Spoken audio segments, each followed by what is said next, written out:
The first chapter in our 20-part chronicle of Sekiro, Shadows Die Twice, investigates the biological and spiritual anchor of the entire conflict, the Divine Heir and the power of the dragon's heritage. Set in the twilight of the Sengoku period, the story of Ashina is not merely one of samurai and steel, but of the celestial parasitism that occurs when a god takes root in human soil. The lore of this era is the lore of the stagnant life. The purpose of the dragon's heritage was the evasion of the natural cycle. It is a power that grants a form of immortality known as resurrection, but it is a borrowed life that comes at a universal cost. The history of the heritage is the history of the divine tether, where a child named Kuro becomes the most precious and cursed object in the land, turning a gift from the West into the root of the great Ashina tragedy. The lore of the divine child of the rejuvenating sediment provides the metaphysical foundation for the story's central conflict. The dragon's heritage originated from the divine dragon, an ancient being that traveled from the west and settled in the heights of Fountainhead Palace. The lore suggests that the dragon is a transplanted deity. Its purpose was the infection of the waters. By settling in the mountains, the dragon's presence enchanted the water flowing down into Ashina, granting eternal life to those who drank from the depths. This reveals the environmental corruption of the Ashina region. The life found here is heavy and wet, leading to a state of rot rather than spirituality. The rise of the dragon was the death of the natural end, proving that living forever is a disease that pollutes the stream of time. The physical manifestation of the heritage, the dragon rot, provides insight into the systemic cost of resurrection within the fall.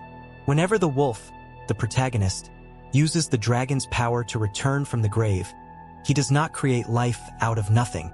He steals it from those he knows. The lore of the blood debt explains that his purpose is the unintentional parasitism. To mend a broken body, the heritage drains the vitality of the world, manifesting as a black cough in the lungs of the innocent.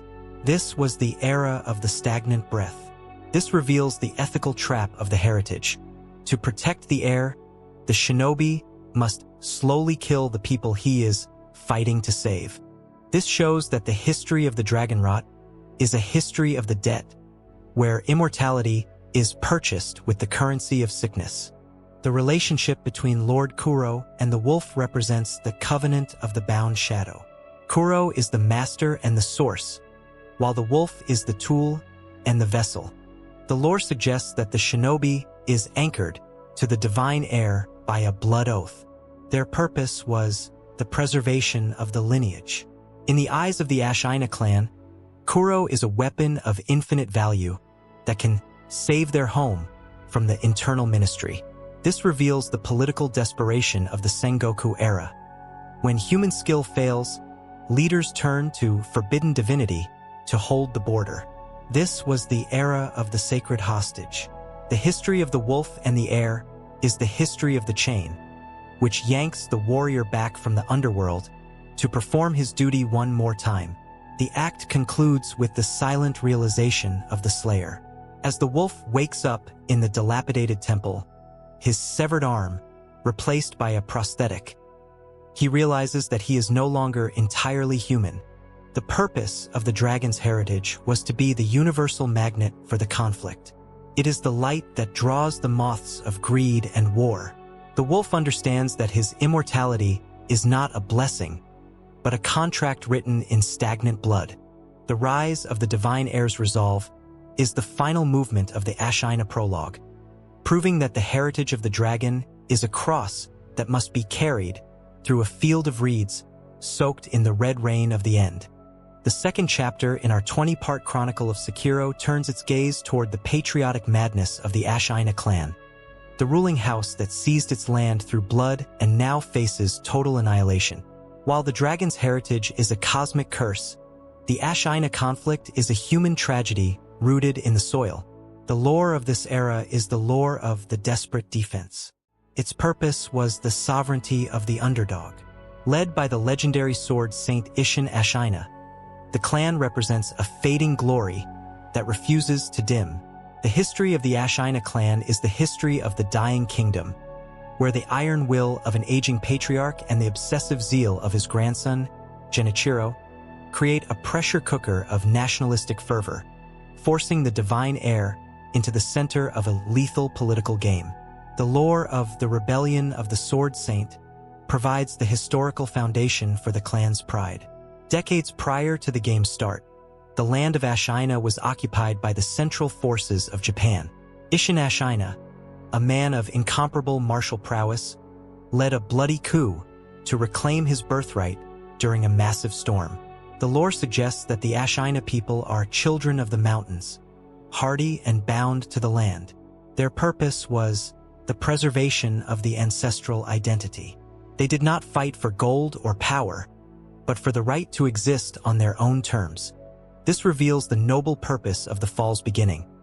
The Ashina were once heroes of their own story, proving that strength is the only law that nature respects. The physical decline of the clan, symbolized by Isshin's terminal illness, provides insight into the biological decay of the state. As Isshin withers from old age and sickness, the internal ministry, the central government of Japan, circles like vultures. The lore of the waning strength explains that his purpose is the deterrence of the legend. As long as Isshin breathes, the ministry is afraid to attack. This was the era of the fragile peace. This reveals the fragility of the hegemony in the Sengoku era. An entire nation rests on the shoulders of a single man. This shows that the history of Ashina is a history of the expiration, where time is the final demon that even a sword saint cannot parry. The relationship between Genichiro Ashina and the dragon's heritage represents the degenerate patriotism of the fall. Genichiro, the adopted grandson, is a man of less talent but more desperation than Isshin. He is willing to discard his humanity and embrace the heresy of the rejuvenating waters to save Ashina. The lore suggests that his purpose is the sacrificial preservation. He kidnaps Kuro not for personal immortality, but to create an undying army that can stop the ministry's muskets. This reveals the moral bankruptcy of the desperate. When love for country becomes obsession, it justifies the enslavement of a child. This was the era of the heretical defense. The history of Genichiro is the history of the sacrifice, where he offers his own soul to a cold god to buy a tomorrow for a doomed city. Furthermore, the lore of the Ashina style of combat represents the efficiency of the survival. Unlike the formal schools of Kyoto, the Ashina style is wild and adaptive. Isshin's motto was "Win your battles." That is the only rule. The lore of the pragmatic blade suggests that their purpose was the mastery of the kill. They incorporated lightning, spears, and dirty tricks into their art. This reveals the unfiltered purpose of the clan's culture. Honor is a luxury of the victors, and survival is the duty of the oppressed. This shows that the history of the Ashina is a history of the sharp edge, which cuts through tradition to reach the throat of the enemy. The lore of the internal ministry represents the inevitable march of the centralization. The ministry is an invisible giant that smothers the independent clans with fire and technology. The lore of the Red Guard suggests that the ministry is the future and Ashina is the past. Their purpose was the unification of the violence. They want to absorb the dragon's heritage into the state's power. This reveals the systemic purpose of the conflict. The small rebellion of Isshin is being crushed by the large machine of the shogunate. This was the era of the closing borders. The history of the ministry is the history of the steamroller, which flattens the magic of the mountains to build the order of the plains. The relationship between the Ashina outskirts and the fading sun represents the visual poetry of the end.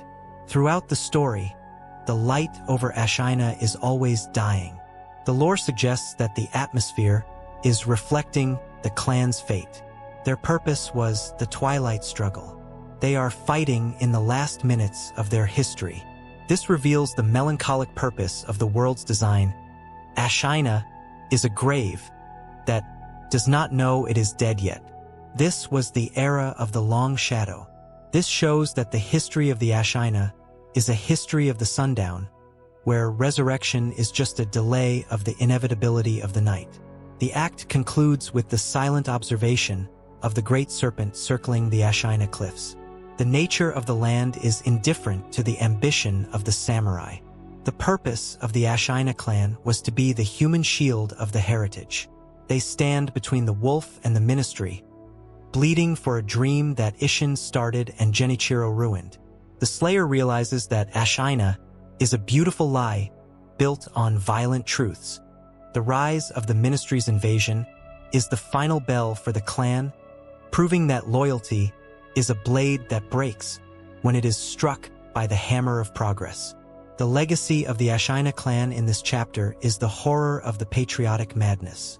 We realize that home is a ghost that demands the blood of the living to stay relevant. The purpose of the workshop of the home was to keep the ministry out, and the fall was the rotting of the integrity. As the wolf slashes through the Ashina soldiers, hearing the desperate battle cries of men who know they are going to die, they understand that the history of the Ashina is the history of the snow, a snow that covers the blood for a moment before it melts into the mud of the defeat.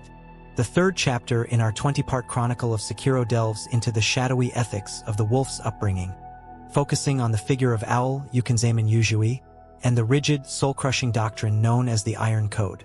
While the samurai of Ashina fight for land and lord, the shinobi exist in the fringes of the moral world, defined by a hierarchy of absolute obedience. The lore of this era is the lore of the bound shadow. Its purpose was the dehumanization of the tool. To the owl, a shinobi is not a son or a man, but a weapon to be sharpened and used. The history of the Iron Code is the history of the betrayal of the father, where parental guidance is revealed to be a long-term strategy for divine theft, and the wolf is forced to realize that his sense of duty was a leash crafted by the very man who saved him from the battlefield. The lore of the scavenger of the battlefield provides the brutal origin of the wolf's identity. Following the rebellion of Ishin, the owl found a nameless child sitting among the stacks of corpses, oblivious to the edge of a sword. Instead of adopting him into a family, the owl claimed him as a fledgling. The lore suggests that the wolf was born from the ash. His purpose was the tabula rasa of the assassin. By stripping the boy of a name and a past, the owl created a perfect servant who could follow orders without the interference of the conscience. This reveals the calculated cruelty of the shinobi tradition. Kindness is a tactical investment, and fatherhood is a cover for ownership. The rise of the wolf was the death of the individual.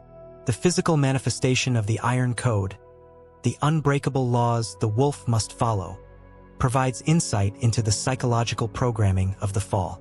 The code's first rule is absolute. The parent is absolute. Their will is yours. The second rule, the master is absolute. You must give your life to protect them. The lore of the contradictory bond explains that its purpose is the structural enslavement. By ranking the father above the master, the owl ensured that he would always control the wolf, even if the wolf was assigned to protect Lord Kuro. This was the era of the hidden strings. This reveals the subversive purpose of the owl's plan.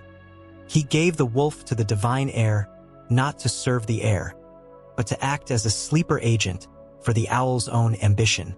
The relationship between owl and the dragon's heritage represents the hidden greed of the mentor. While Genichiro wants the heritage to save a nation, the owl wants it for personal sovereignty. He faked his own death during the Hirata estate incident to manipulate the pieces from the shadows. The lore suggests that his purpose is the apotheosis of the scavenger. He is a great bird who preys on the dying kingdom of Ashina, waiting for the old lion Ishin to falter so he can seize the divine child. This reveals the parasitic purpose of the mentor. The father is the final boss of the son's innocence. This was the era of the great betrayal. The history of the owl is the history of the mirror blade, which reflects the sun's loyalty only to blind him before the incision. Furthermore, the lore of the shinobi prosthetic, initially used by the sculptor but passed to the wolf, represents the mechanical replacement of the soul. When the wolf loses his arm to Genichiro, he loses his human connection to the world. The lore of the tool of the bound suggests that his purpose is the augmentation of the killing intent. The prosthetic allows the wolf to perform miracles of violence that defy the samurai code. This reveals the utility-based purpose of the shinobi. They are broken men who are mended with iron and fire to carry out the filthy work that nobility cannot touch. This shows that the history of the prosthetic is a history of the amputation, where power is bought with the loss of the self. The lore of the Mist Raven and other owl-themed arts represents the visual dominance of the mentor. Even when the owl is absent, the wolf uses the techniques taught by the father. The lore suggests that the wolf is moving in patterns established by his oppressor. Their purpose was the rote obedience. Every swing of the sword is a memory of a lesson enforced by pain. This reveals the invasive purpose of the Iron Code. It lives in the muscles and the marrow. This was the era of the mimetic prison. The history of the techniques is the history of the echo, where the son's voice is just a recording of the father's command. The relationship between the wolf's silence and the Iron Code represents the stunting of the emotional growth. The wolf rarely speaks because speech is a negotiation, and a shinobi has nothing to negotiate. The lore suggests that he is emotionally hollowed. His purpose was the perfect execution of the task. He does not question why he must kill, only how. This reveals the tragic purpose of the fall's protagonist. He is a god-tier warrior with the agency of a ghost. This was the era of the mute shadow. This shows that the history of the wolf is a history of the void, which the owl filled with rules to prevent the void from becoming a soul. The act concludes with the silent confrontation at the top of Ashina Castle. When the owl returns from the dead and commands the wolf to abandon Lord Kuro and follow the code, the purpose of the Iron Code is tested to its breaking point. The rise of the wolf's autonomy begins when he looks into the eyes of his father and chooses the child over the rules. The Slayer realizes that betrayal is the first step toward freedom. The rise of the Shinobi's rebellion is the final fracture of the bound shadow, proving that a wolf can only become a man by cutting the strings of the puppeteer who created him. The legacy of the owl and the Iron Code in this chapter is the horror of the shadowy ethics. We realize that mentorship can be a form of predation that molds the young into shields for the old. The purpose of the workshop of the discipline was to create a tool, and the fall was the awakening of the weapon. As the wolf draws his blade against the father, hearing the disappointed chuckle of the great shinobi echoing in the wind, they understand that the history of the Iron Code is the history of the knot, a knot that chokes the spirit until it is sliced by the truth of a new covenant. The fourth chapter in our 20-part chronicle of Sekiro reconstructs the flashback of the flame, revisiting the pivotal night 3 years prior to the main story when the Hirata estate, a secondary branch of the Ashina clan, was put to the torch. While the present-day conflict is a war of attrition, Hirata was a surgical massacre that served as the birthplace of the wolf's resurrection. The lore of this era is the lore of the Night of the Burning Crows. Its purpose was the testing of the divine vessel. It was not a random bandit raid, but a concerted conspiracy orchestrated by internal and external shadows to flush out the Divine Heir. The history of Hirata is the history of the first death, where the wolf was slain in the darkness, only to be reborn through the covenant of the blood, proving that immortal ties are forged in the heat of the incineration. The lore of the false bandit raid provides the deceptive foundation for the tragedy. On the surface, the estate was attacked by the Juzu the Drunkard and his band of outlaws. However, the lore suggests that the bandits were merely the blunt force used to mask a shinobi infiltration. The purpose of the raid was the destabilization of the support system. By destroying the Hirata branch, the conspirators, including the owl, isolated Lord Kuro from his political allies. This reveals the strategic cowardice of the fall. The owl used lesser men as kindling to start a fire that would expose the treasure he sought to steal. The rise of the flames over Hirata was the final smokescreen for the father's betrayal. The physical environment of the burning pagoda, where the wolf finds his dying father, provides insight into the performance of the grief within the fall. The owl slumps against the wood, feigning a mortal wound to guilt the wolf into rushing toward the hidden temple. The lore of the manipulated compassion explains that his purpose is the direction of the weapon.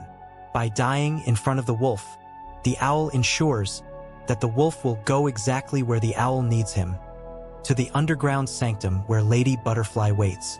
This was the era of the scripted slaughter. This reveals the theatrical purpose of the shinobi. Death is just another tool used to position a pawn on the board. The relationship between the wolf and Lady Butterfly in Shin represents the dismantling of the mentorship. Lady Butterfly was one of the wolf's original teachers, a master of illusions and wires.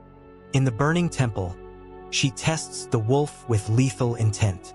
The lore suggests that she was contracted by the owl to prune the wolf or kill him if he proved weak.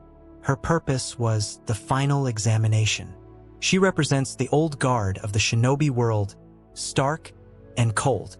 This reveals the merciless purpose of the wolf's upbringing. Even his grandmother figure will pierce his heart with kunai if it serves the goal.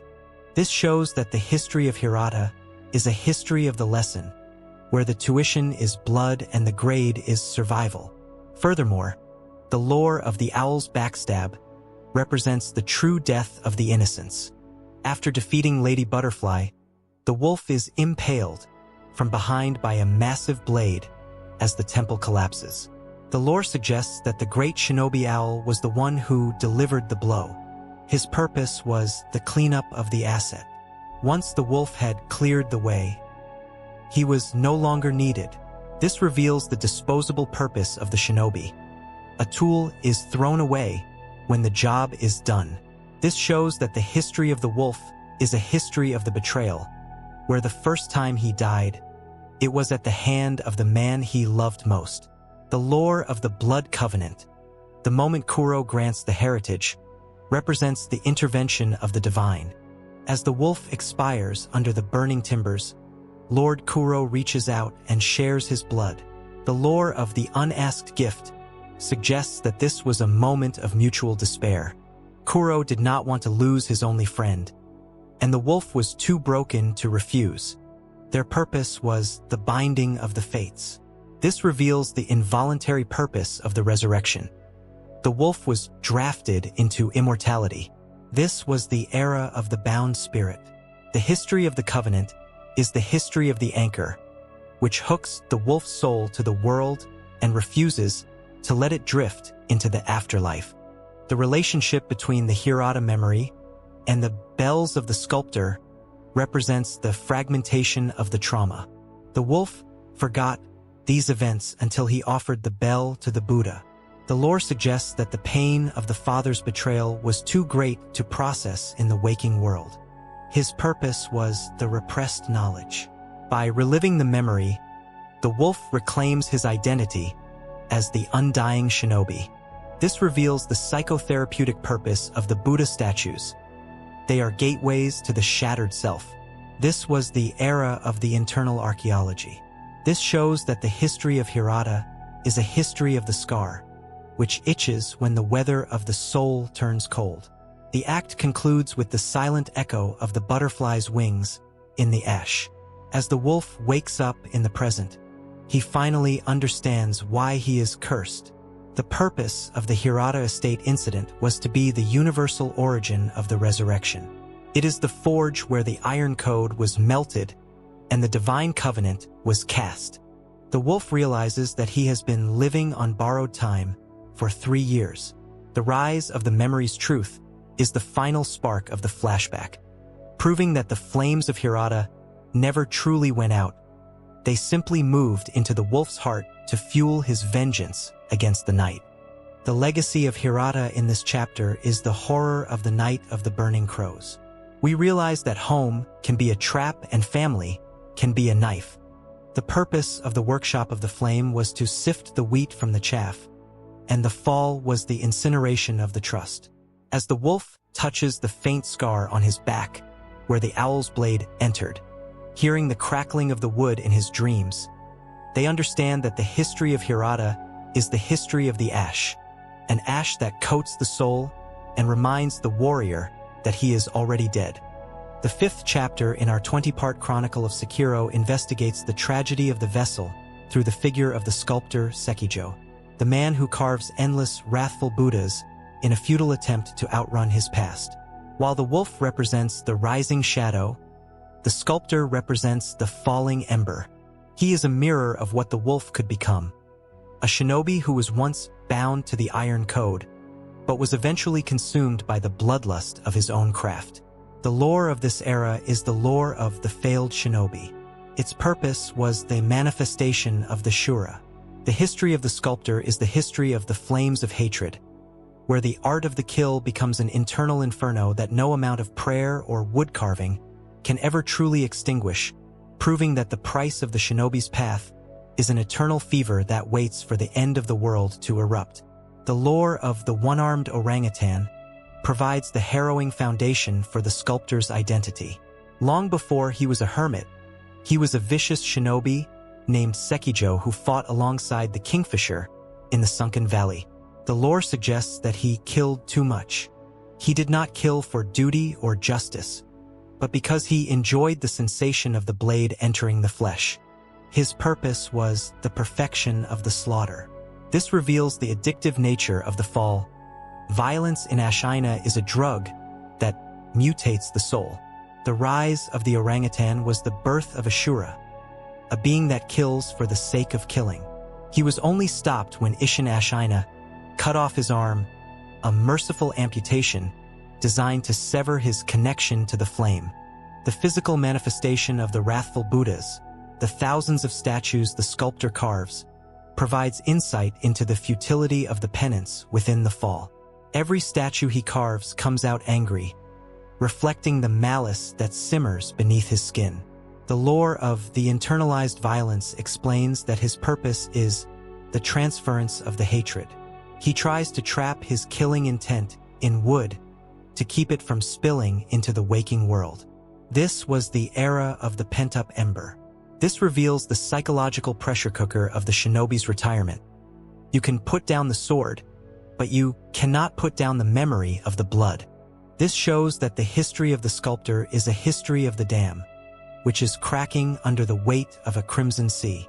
The relationship between the sculptor and the shinobi prosthetic represents the passing of the curse.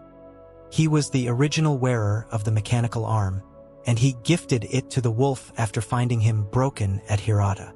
The lore suggests that the prosthetic is a vessel for the wrath. Its purpose was the continuation of the cycle. By mending the wolf, the sculptor created a new version of himself. This reveals the cyclical horror of the mentor-student bond. The sculptor is providing the tools for the wolf to become a demon. This was the era of the indirect ruin. The history of the prosthetic is the history of the infection, where technology is used to propagate the sickness of the soul from one generation to the next.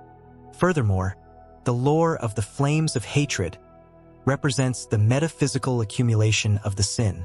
In the world of Sekiro, hatred does not vanish, it pools in the shadows and eldritch corners of the land. When the internal ministry finally invades and the streets of Ashina are piled with the slain, the sculptor can no longer contain the heat. The lore of the spontaneous combustion suggests that his purpose is the culmination of the grudge. He absorbs the collective agony of the war and transforms into the demon of hatred.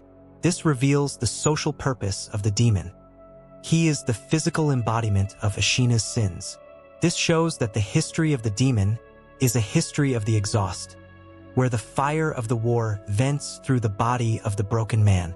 The lore of the demon of hatred's battle represents the final act of the mercy. When the wolf faces the demon on the battlefield of the outskirts, he is fighting his own future. The lore suggests that the demon wants to die. Its purpose was the final release. By killing the demon, the wolf grants the sculptor the peace he could not find in life. This reveals the compassionate purpose of the wolf's violence. Execution is the only kindness left in a world of Shura. This was the era of the mournful victory. The history of the final fight is the history of the Requiem, where the sword sings a song of forgiveness to a monster that was once a friend. The relationship between the sculptor's sake and the whispered history represents the humanization of the monster. When the wolf gives sake to the sculptor, the mask slips, and we hear the stories of the kingfisher and the old days. The lore suggests that memory is the only thing that keeps the fire at bay. His purpose was the oral archive of the pain. This reveals the tragic integrity of the sculptor. He is a good man haunted by a bad spirit. This was the era of the drunken honesty. This shows that the history of the sculptor is a history of the ember, which glows brighter when splashed with the alcohol of the regret. The act concludes with the final thank you of the demon as it dissipates into ash. The slayer realizes that the sculptor was the safety valve of the heritage. He accepted the hatred so the wolf could stay cold. The purpose of the sculptor was to be the caretaker of the failed divinity. He is the warning that immortal shadows cast infernal lights. The wolf understands that if he loses his way, he will end up in the same flames, carving his own despair into flesh and bone. The rise of the demon's smoke is the final sign of the vessel's collapse, proving that in the land of Ashina, hatred is the only thing that burns forever. The legacy of the sculptor in this chapter is the horror of the failed shinobi. We realize that retirement is an illusion for those who live by the blade.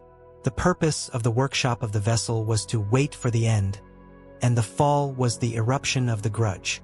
As the wolf walks away from the smoldering remains of the outskirts, hearing the silence that finally replaced the sound of the carving knife, they understand that the history of the sculptor is the history of the wood, a wood that feeds the fire until there is nothing left but the cold white bone of the truth. The 6th chapter in our 20-part chronicle of Sekiro ascends the autumn-clad heights of Mount Kongo to expose the religious decay of the Senpu Temple. While the Ashina clan seeks immortality for patriotism, the monks of Senpu seek it for enlightenment, or perhaps more accurately, out of a fear of the void. The lore of this era is the lore of the corrupted faith. Its purpose was the scientific perversion of Buddhism. The monks long ago abandoned their sutras and prayers to experiment with the rejuvenating waters, attempting to create their own divine heir through artificial means. The history of Senpu Temple is the history of the search for the undying body, where asceticism becomes obsession, and the Temple of Peace is transformed into a laboratory of horrors, hidden behind a facade of golden leaves and crimson robes. The lore of the rejuvenating sediment provides the harrowing foundation for the monks' descent into madness. Deep within the temple's mountain, the waters of the dragon stagnate, creating a dark dregs or sediment that grants a twisted form of longevity. The lore suggests that the monks discovered that life could be extended by inhaling the vermin, centipedes that inhabit the stagnant pools. Their purpose was the biological preservation of the ego. Unlike the dragon's heritage, which is a spiritual connection, the centipede immortality is a physical parasitism. This reveals the spiritual bankruptcy of the fall. The monks chose to live forever as hosts for insects rather than accepting the transience of the Buddha's path. The rise of the infested was the death of the soul. The physical environment of the main hall and the corridor of the four monkeys provides insight into the atmospheric hypocrisy of the fall. The temple is filled with golden statues and burning incense, yet the basements are piled with the tiny corpses of children. The lore of the failed divine children explains that the monks kidnapped countless orphans to force-feed them the sediment, hoping one would survive the metamorphosis into a divine heir. This was the era of the secret infanticide. This reveals the sociopathic purpose of the religious elite. They exchanged the life of the next generation for the stasis of the current. This shows that the history of Senpu is a history of the cannibalism, where holy men eat the future to delay their own end. The relationship between the high priest Senpu and the Black Scrolls represents the scholastic hubris of the fall. The high priest is found sitting in a cave, his body rotten, but moving due to the centipede within him. The lore suggests that his purpose was the archiving of the heresy. He wrote the holy chapter, Infested, which outlines how to worship the worm. This reveals the intellectual decay of the mountain. Wisdom has been replaced by parasitology. This was the era of the worm-eaten scripture. The history of the high priest is the history of the living corpse, who thinks he is enlightened, while he is actually just a vessel for a bug. Furthermore, the lore of the folding screen monkeys represents the metaphysical defense of the secrets. These four entities, see no evil, hear no evil, speak no evil, and the invisible fourth, guard the entrance to the inner sanctum. The lore suggests that they are spiritual guardians or hallucinations made manifest to protect the only success of the experiments, the divine child of the rejuvenating waters. Their purpose was the sensory filter. They confuse and kill any seeker who is not worthy of the truth. This reveals the evasive purpose of the temple. Truth is hidden behind gimmicks and illusions to prevent the world from seeing the horror of the success. The lore of the divine child of rejuvenation represents the pity of the perfect specimen. She is the only survivor of the sediment trials, a girl who can create life in the form of rice from her own body. The lore suggests that she hates the monks for what they did to her brothers and sisters. Her purpose was the redemption of the failure. She seeks to return the dragon to the west to end the scourge of immortality. This reveals the subversive purpose of the success. The perfect tool created by the monks is the very entity that will destroy their religion. This was the era of the divine revenge. The history of the child is the history of the mourner who prays for the dead while suffering the burden of the living. The relationship between the Mount Congo warriors and the sugar items represents the addiction to the power. The monks and their protectors consume AKO's sugar and other pellets to bolster their strength. The lore suggests that these are chemical distillations of spiritual energies. Their purpose was the performance enhancement of the faith. They turned the Dharma into combat science. This reveals the militarized purpose of the Fall's religion. Senpu Temple is not a sanctuary, it is a fortress that produces immortal soldiers. This shows that the history of the mountain is a history of the weaponization, where monk and mercenary become indistinguishable in the fog of the greed. The act concludes with the silent echo of the mortal blade, gracious gift of tears, being drawn by the wolf. The blade, hidden within the temple, is the only weapon that can kill the undying. The purpose of the Senpu Temple was to be the universal archive of the mortality's end. It stares at the mortal blade with terror, for the blade is the only truth the monks cannot subvert. The Slayer realizes that enlightenment in Ashina is a sword that cuts the worm. The rise of the wolf's lethality is the final judgment of the mountain, proving that religion without death is just a parasite that feeds on the sanity of the world. The legacy of Senpu Temple in this chapter is the horror of the religious decay. We realize that purity can be a mask for the rot and immortality can be a prison of meat. The purpose of the workshop of the faith was to engineer a god, and the fall was the loss of the humanity. As the wolf walks through the hall of the infested, hearing the chanting of men who have no souls, they understand that the history of Senpu is the history of the centipede, a centipede that burrows into the heart of the sutra and replaces the voice of the Buddha with the sound of 1,000 crawling legs. The 7th chapter in our 20-part chronicle of Sekiro descends into the natural horror of the sunken valley. A deep, vertical rift in the Ashina landscape where the evolution of the land has been stunted by the stagnant influence of the divine dragon. While the temple represents the corruption of the mind, the sunken valley represents the corruption of the wild. The lore of this era is the lore of the stagnant apex. Its purpose was the manifestation of the primal longevity. The history of the valley is the history of the guardian ape, a majestic beast that has been cursed with immortality not through divine choice, but through the accidental consumption of the vermin. The sunken valley is the gutter of the mountain, where the dregs of the rejuvenating waters collect, turning a natural paradise into a graveyard of ancient primates and a stronghold of the Gunfort clan. The lore of the Sunken Valley clan provides the human foundation for this desolate region. These are the descendants of the ancient Sunken Valley people, masters of gunpowder and long-range marksmanship. The lore suggests that they are outcasts who adapted to the verticality of the cliffs. Their purpose was the isolationist defense. They guard the passage to the Fountainhead Palace not out of duty to the dragon, but out of a territorial xenophobia. This reveals the pragmatic brutality of the fall. In a world of demons, the clan uses lead and sulfur to maintain their autonomy. The rise of the gun fort was the end of the open road, proving that nature in Ashina is armed and hostile to intruders. The physical manifestation of the guardian ape provides insight into the tragedy of the infinite bereavement within the fall. The ape is a titan of the forest who wait for a mate that will never come. The lore of the Lotus of the Palace explains that his purpose is the mournful sentinel. He guards the flower that his dead partner loved, staying in a state of perpetual grief for centuries. This was the era of the frozen heart.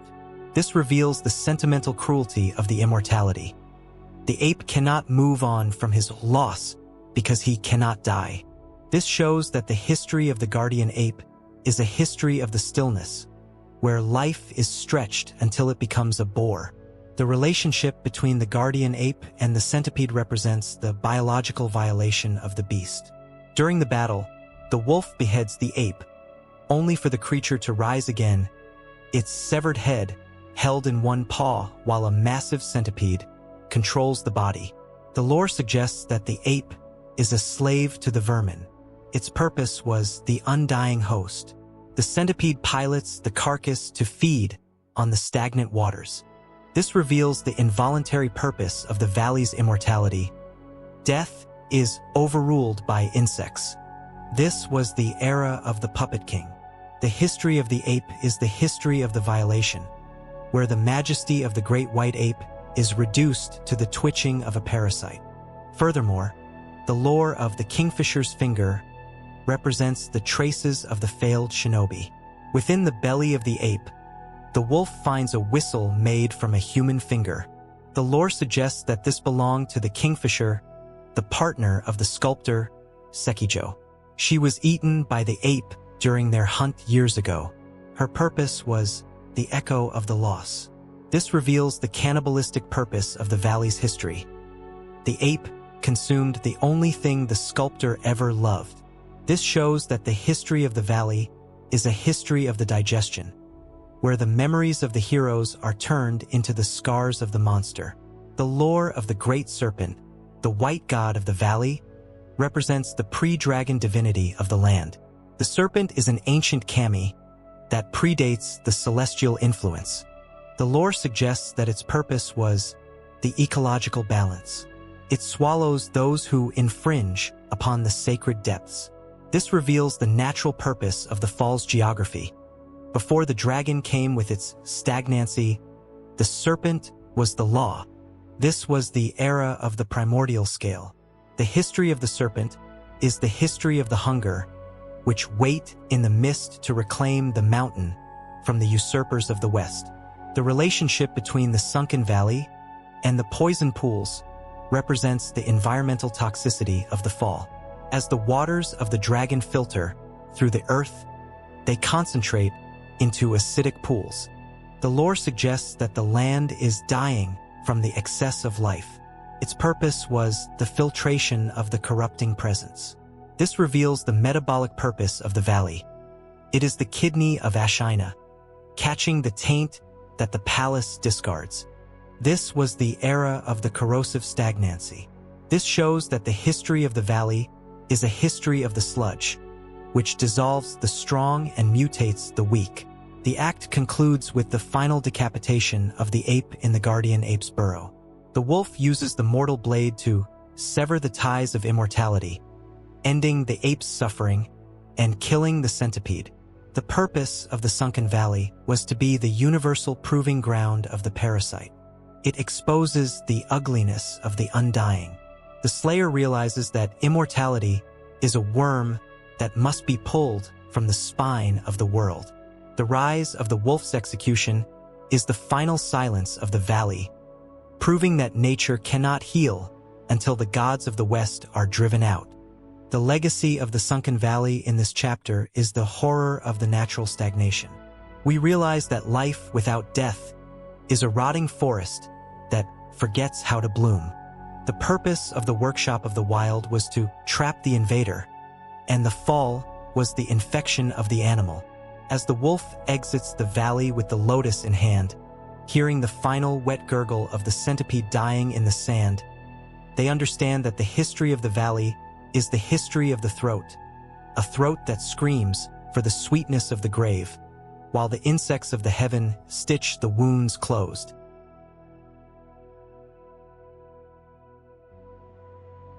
The 8th chapter in our 20-part chronicle of Sekiro descends into the spectral despair of the Ashina depths, a subterranean pocket of reality where the physical laws of the land dissolve into the metaphysical mire of the Mibu village.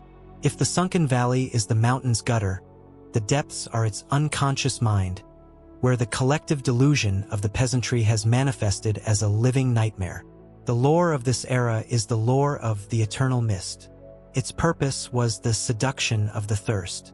The history of Mibu village is the history of the wedding of the blood, a ritualized social collapse where a holy promise of reaching the heavens was used to lure an entire population into drinking the taint of the fountainhead.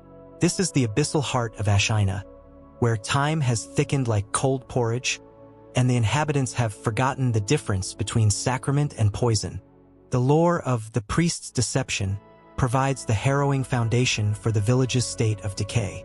The Mibu priest stands as the spiritual gatekeeper, who convinced the villagers that cravings were a sign of divine favor. The lore suggests that the waters of Mibu are highly concentrated with dragon sediment. Their purpose was the social cultivation of the host. By encouraging the villagers to drink until they burst, the priest was harvesting the residue of the heavens within their flesh. This reveals the ecclesiastical predatoriness of the fall.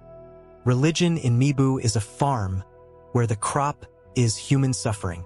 The rise of the endless sake was the death of the villagers' agency, proving that faith can be distilled into a liquid addiction that drowns the soul.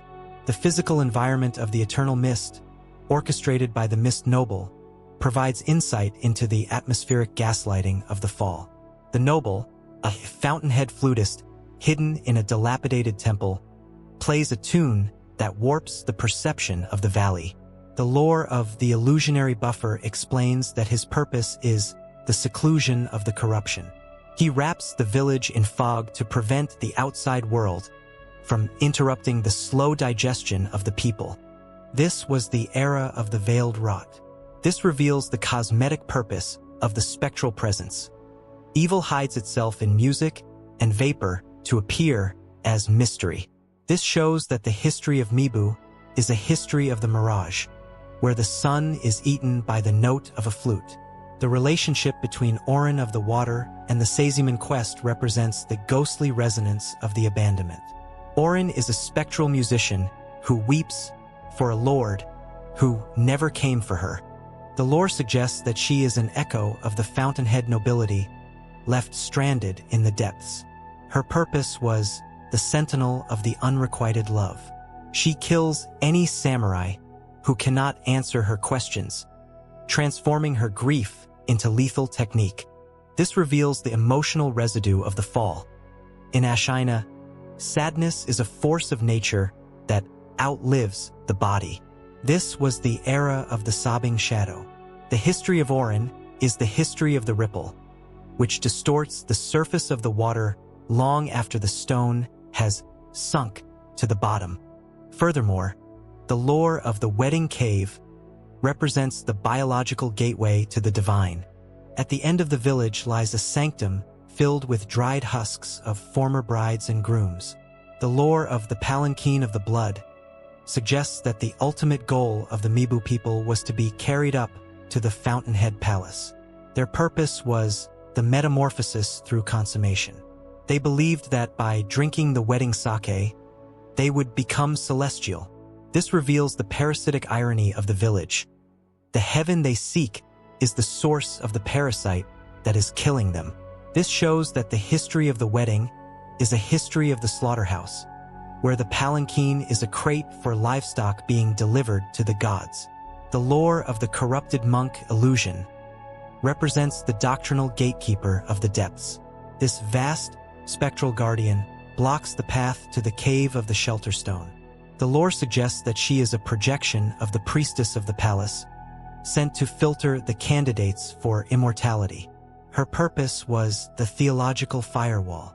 She tests the wolf's resolve with infinite endurance and swirling blades. This reveals the protective purpose of the fall's high-tier entities. Divinity is guarded by monsters who look like saints. This was the era of the false gate.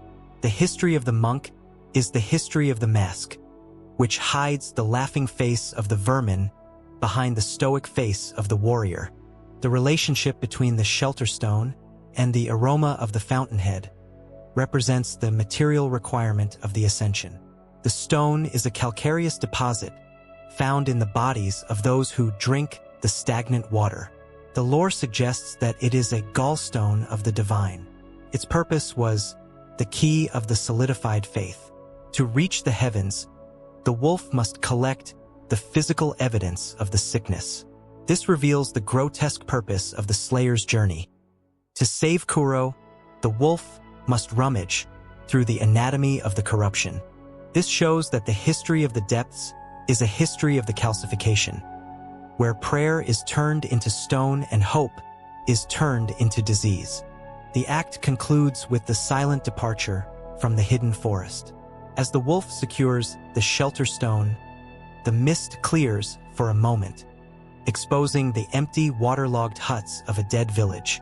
The purpose of the Ashina depths was to be the universal mirror of the peasantry's exploitation. It shows what happens when divinity is sold to the masses as a cure. The Slayer realizes that Mibu is not a village, but a cesspool of the celestial waste. The rise of the wolf's ascent is the final judgment of the depths, proving that the waters of life are the waters of the grave for those who drink without a mortal blade in their hand. The legacy of Mibu village in this chapter is the horror of the spectral despair. We realize that tradition can be a noose and holy water can be acid. The purpose of the workshop of the mist was to dissolve the reality, and the fall was the transformation of the man into the shell.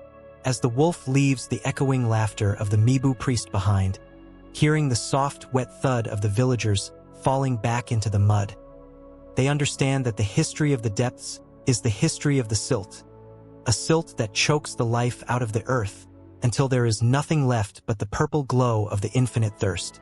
The 9th chapter in our 20-part chronicle of Sekiro ascends the great rope to the beautiful abomination of the Fountainhead Palace, the celestial source of the land's immortality and the ultimate gilded cage of the world. While the villagers of Mibu look up at the mountain with envy, the reality of the palace is a state of static decay and inhuman hunger. The lore of this era is the lore of the parasitic heaven. Its purpose was the apotheosis of the aristocracy. The history of the Fountainhead Palace is the history of the celestial nobility, a race of once human elders who have transformed into amphibious monsters through the long-term consumption of the purest waters. This is the summit of the stagnancy, where etiquette is a mask for the predation, and the sun never sets because the dragon has arrested the motion of the heavens. The lore of the blue-skin metamorphosis provides the biological horror of the celestial elite. The palace nobles are not gods. They are degenerate humans who have outlived their species. The lore suggests that the waters of the fountainhead cause the body to soften and elongate, eventually resembling the divine dragon itself. Their purpose was the mimicry of the divine. By looking like the dragon, they believe they share its authority. This reveals the evolutionary vanity of the fall. The nobility traded their bones and skin for a soft, blue flesh that feeds on the youth of intruders. The rise of the palace music was the death of the human anatomy, proving that heaven is a mutation that requires a diet of life force. The physical environment of the Vermilion Bridge and the Great Sakura Tree provides insight into the aesthetic deception of the fall.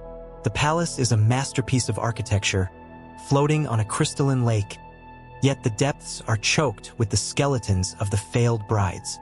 The lore of the Okami warriors explains that their purpose is the enforcement of the sanctuary. These female warriors, who dance and kick with lightning-infused blades, protect the nobles from any mortal taint.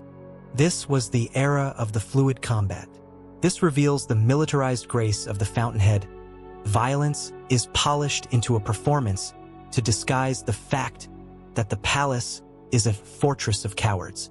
This shows that the history of the palace is a history of the choreography, where death is delivered with a fan and a leap.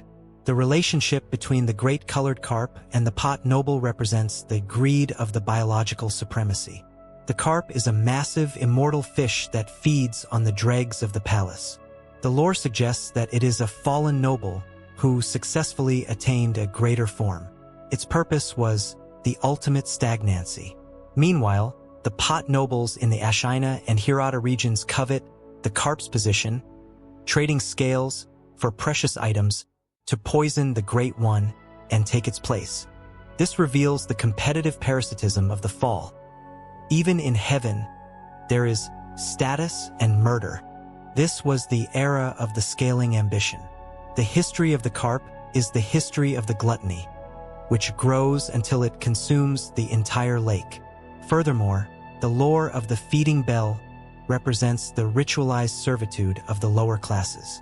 A caretaker stands on a plank, ringing a bell to feed the great carp the hair and flesh of mortal men. The lore of the infinite hunger suggests that the palace is a stomach that never fills. Its purpose was the maintenance of the apex predator. This reveals the ecological tyranny of the fountainhead. The gods of the mountain eat the people of the valley to stay immortal. This shows that the history of the palace is a history of the menu, where devotion is turned into fodder and prayer is turned into bait. The lore of the divine dragon of the Everblossom represents the stranded deity at the heart of the storm. The dragon is old and wounded, missing an arm and weeping a white sap. The lore suggests that the dragon is a biological battery for the nobility. Its purpose was the source of the flux. It draws the world's energy and pumps it into the palace. This reveals the tragic purpose of the celestial entity. It is a victim of its own power, trapped in the heavens by those who worship its sickness. This was the era of the broken god. The history of the dragon is the history of the wilt, where nature is stretched across a sacred altar to be milked for eternity. The relationship between the gracious gift of tears and the Everblossom branch represents the material harvest of the divinity. To sever the heritage, the wolf must climb into the dragon's dream and take its tears. The lore suggests that the tears are the distilled essence of the ending. Its purpose was the chemical counteragent to the stagnancy. This reveals the scientific purpose of the wolf's quest. He is collecting the antidote to the world's disease.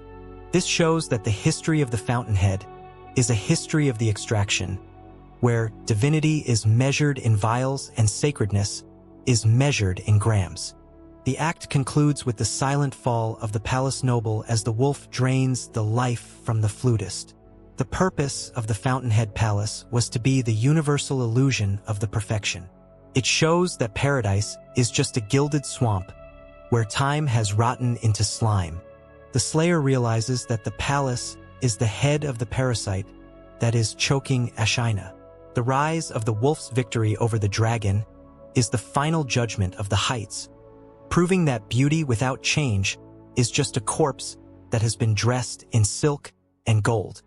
The legacy of the Fountainhead Palace in this chapter is the horror of the parasitic heaven. We realize that ascension is a lie and immortality is a slow dissolution.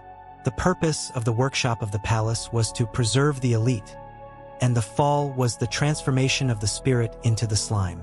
As the wolf descends from the great Sakura, hearing the fading note of the flute drowning in the lake, they understand that the history of the Fountainhead is the history of the reflection, a reflection that shows a god, but hides the monster that is feeding on the heart of the world. The 10th chapter in our 20-part chronicle of Sekiro reaches the first resolution of the wolf's long journey, focusing on the default conclusion known as immortal severance. While the other paths seek to purify or return the heritage, this ending represents the minimalist execution of duty. The lore of this era is the lore of the final cut. Its purpose was the surgical removal of the abnormal. The history of immortal severance is the history of the shinobi's burden, where the wolf follows Lord Kuro's original wish to its logical, heartbreaking conclusion: the total destruction of the dragon's bloodline within the boy, even at the cost of the boy's life. This is the tragedy of the obedience, where the success of the mission is measured by the silence of the master, proving that a shinobi's duty is a cold blade that severs the future to save the present from stagnation. The lore of the gracious gift of tears provides the chemical foundation for this final act. To achieve severance, the wolf must utilize the dragon tears harvested from the divine dragon in the Fountainhead Palace. The lore suggests that these tears act as a spiritual solvent. Their purpose was the dissolution of the celestial bond. By forcing the dragon to weep, the wolf gains the authority to undo what the ancient god has wrought. This reveals the scientific precision of the fall's conclusion. The immortality is not prayed away, it is dissolved through a metaphysical reaction. The rise of the tears was the end of the infinite growth, proving that death is the only catalyst that can return the world to balance. The physical environment of the silver grass field, the same location where the wolf first lost his arm, provides insight into the cyclical symmetry of the fall. The moon is full and cold, illuminating the white flowers that are stained with the red blood of the final battle. The lore of the return to the origin explains that its purpose is the completion of the circle. The wolf ends the story exactly where it began, redeeming his initial failure by succeeding in his last command. This was the era of the symmetrical ending. This reveals the narrative weight of the Ashina landscape. The soil is addicted to the blood of the duel, and the grass grows on the memories of the samurai. The relationship between Lord Kuro's sacrifice and the mortal blade represents the finality of the choice. Kuro understands that as long as he breathes, men like Genichiro will kill for him. The lore suggests that his death is an act of merciful suicide. His purpose was the martyrdom of the lineage. By ordering the wolf to kill him, he closes the door to the Fountainhead forever. This reveals the noble purpose of the Divine Heir's character. The child is stronger than the gods, for he chooses to die to save the world from himself. This was the era of the sacred severance. The history of Kuro is the history of the self-correction, where the source of the sickness asks to be excised. Furthermore, the lore of the wolf's retirement represents the becoming of the sculptor. In the aftermath of the severance, the wolf returns to the dilapidated temple. He sets down his blade and begins to carve Buddhas. The lore suggests that he has inherited the karma of the sculptor. His purpose was the cycle of the sin. Even though he saved the world, he killed his master, and the hatred of that act simmers in his remaining arm. This reveals the nihilistic purpose of the default ending. Violence only produces more violence.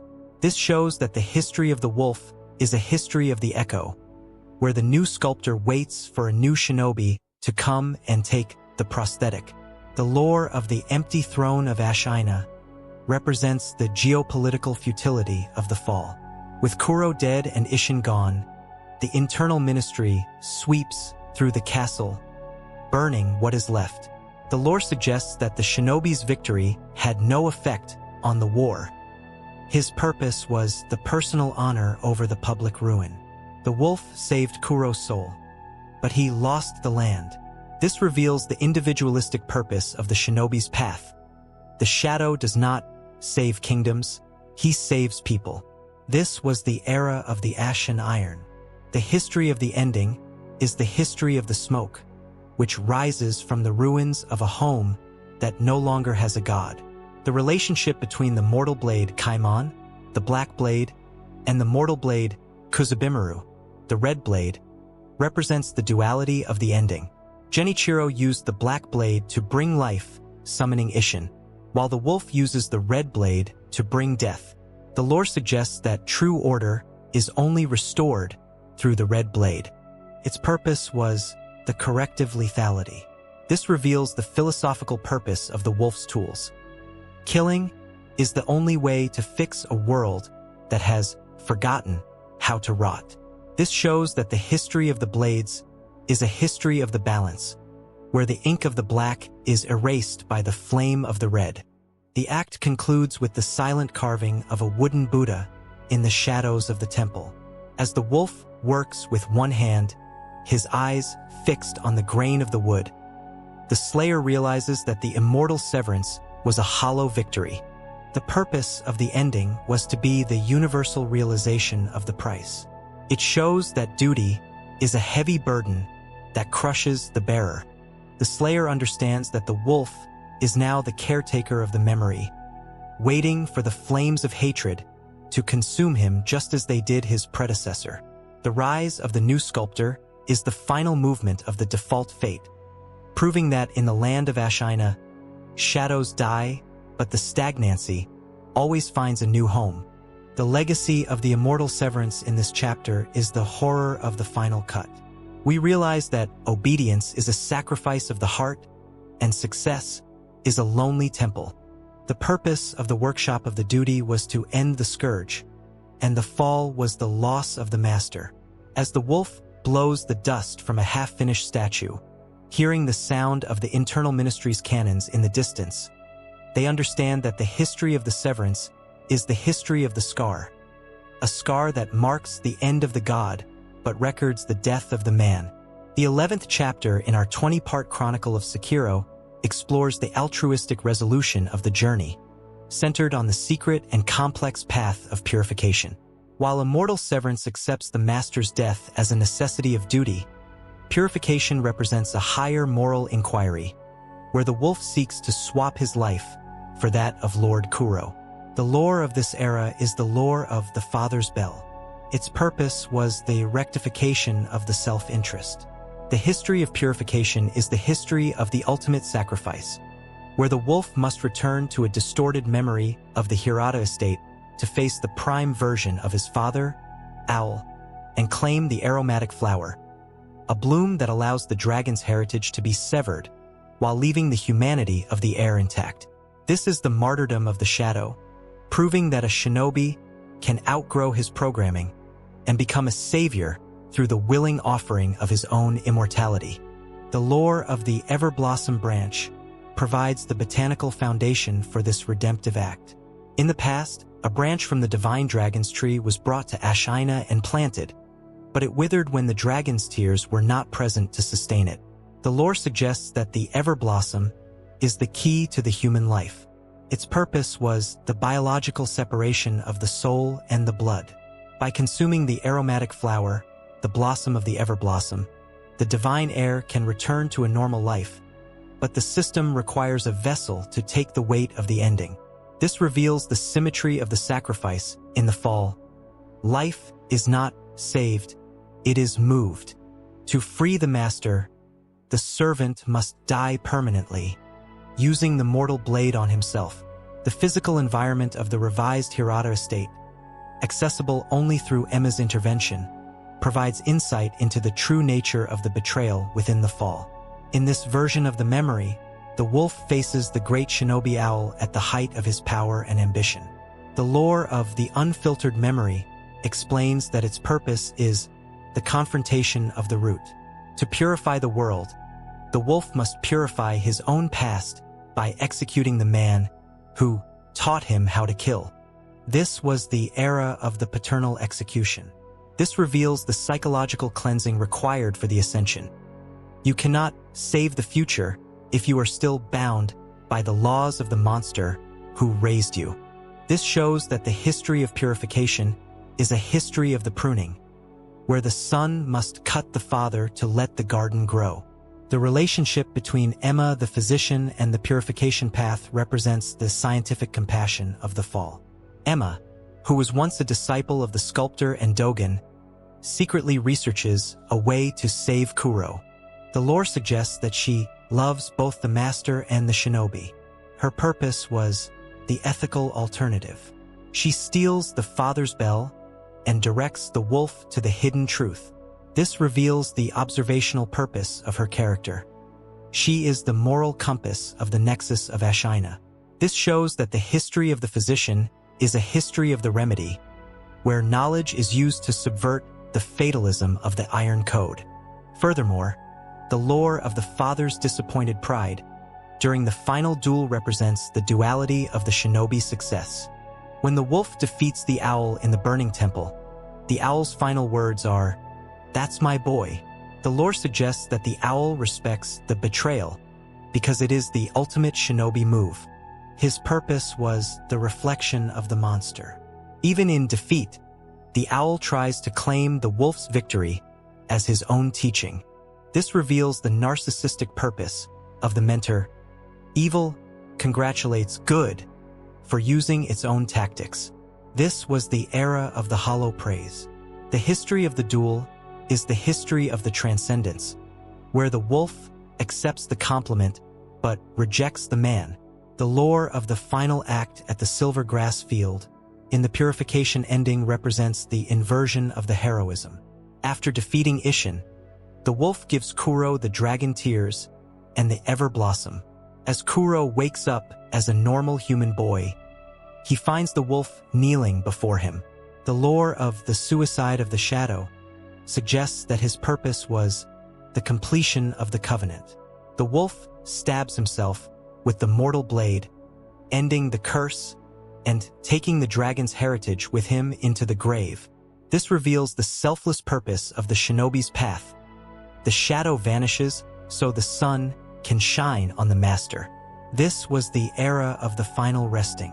The relationship between the wolf's grave and Lord Kuro's future represents the melancholic hope of the fall.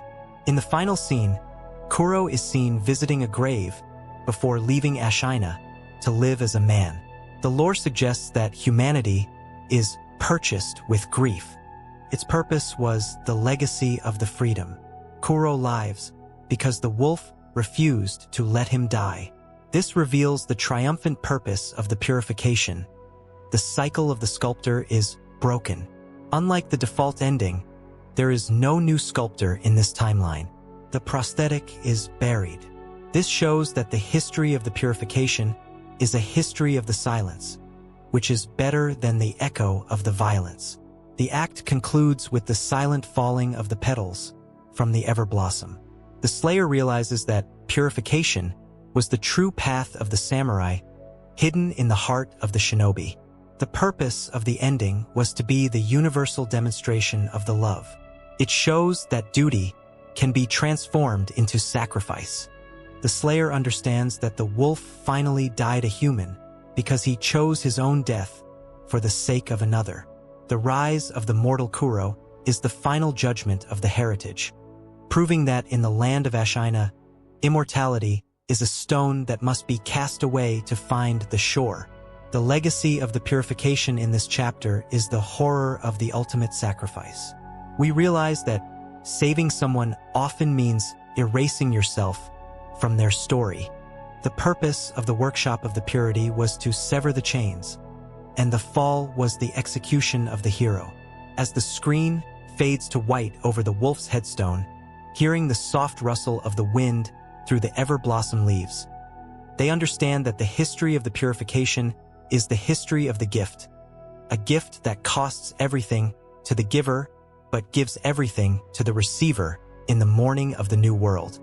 The 12th chapter in our 20-part chronicle of Sekiro reaches the cosmic resolution of the narrative, centering on the most complex and spiritually ambitious path, the return, also known as the dragon's homecoming.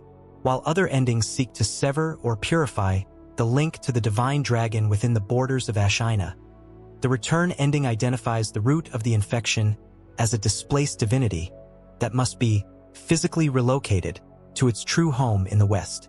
The lore of this era is the lore of the cradle of the divine. Its purpose was the geographical correction of the sacred. The history of the homecoming is the history of the journey to the West, where the wolf and the divine child of the rejuvenating waters collaborate to absorb the essence of Lord Kuro into a human vessel, allowing the heritage to be carried away from the stagnant soil of Japan. This is the ending of the restoration, proving that the only way to heal the land is to return the god to the place where it belongs, even if it means leaving the world of men behind forever. The lore of the holy chapter, Dragon's Return, provides the scholarly foundation for this metaphysical voyage. Found in the deepest, most corrupted corners of the Senpu Temple, this text reveals that the dragon's heritage is not a blessing, but a stray fragment of a foreign power. The lore suggests that the dragon is sick because it is inhabiting the wrong atmosphere. Its purpose was the doctrinal roadmap for the pilgrimage. By transplanting the god, the scourge of the undying will naturally vaporize from Ashina. This reveals the environmental insight of the fall. The conflict is not a moral war between good and evil, but a disturbance in the spiritual ecology that can only be fixed by returning the invasive species to its native habitat. The physical environment of the inner sanctum and the Great Serpent's caves provides insight into the visceral requirements of the homecoming within the fall.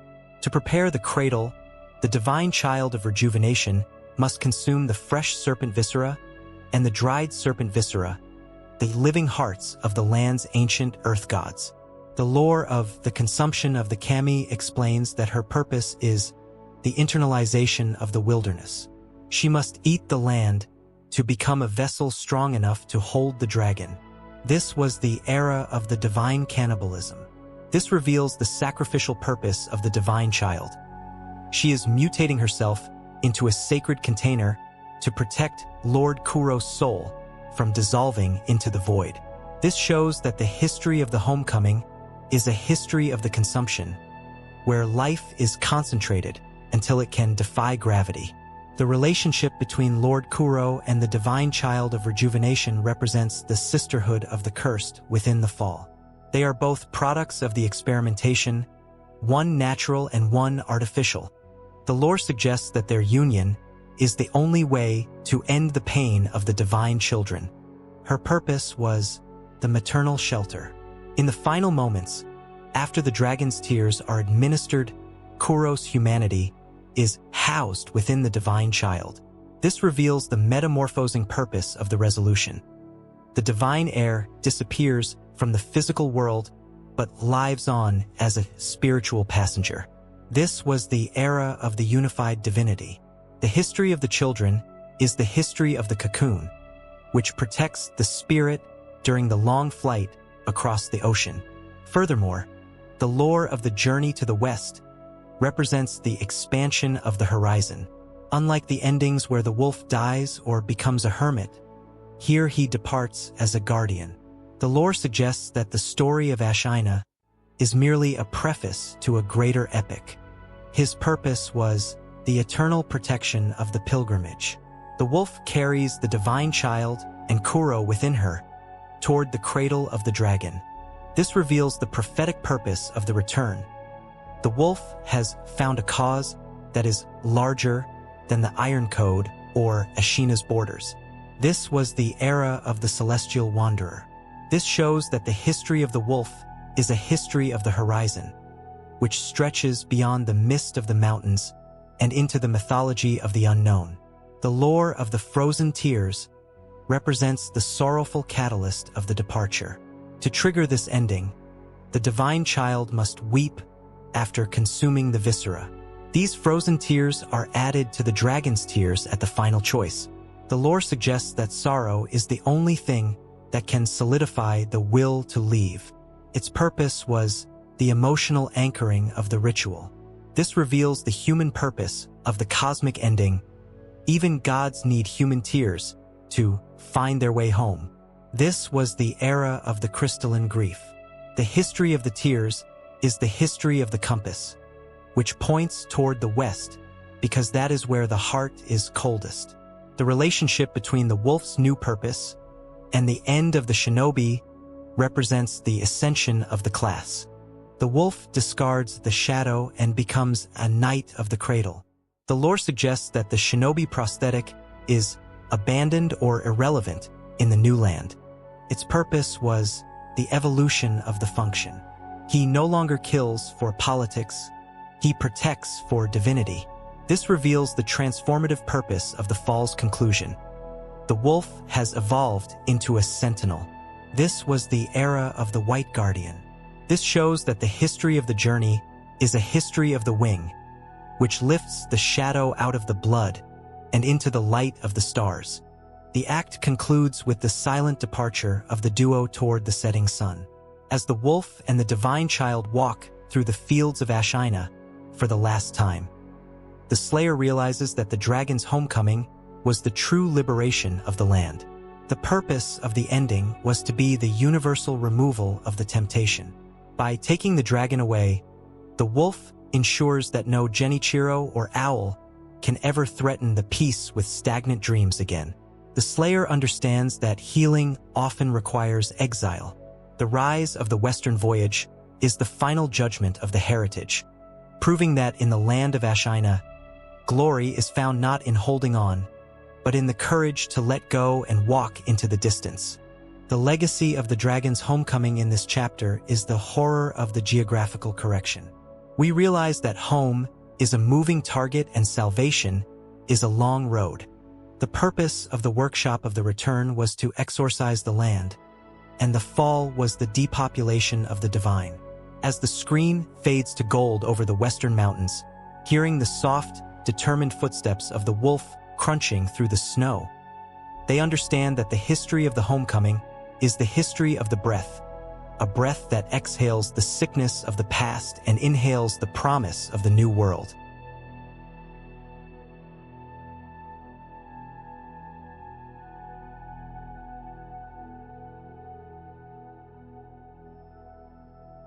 The 13th chapter in our 20-part chronicle of Sekiro descends into the darkest outcome of the narrative, centering on the horrific transformation known as Shura.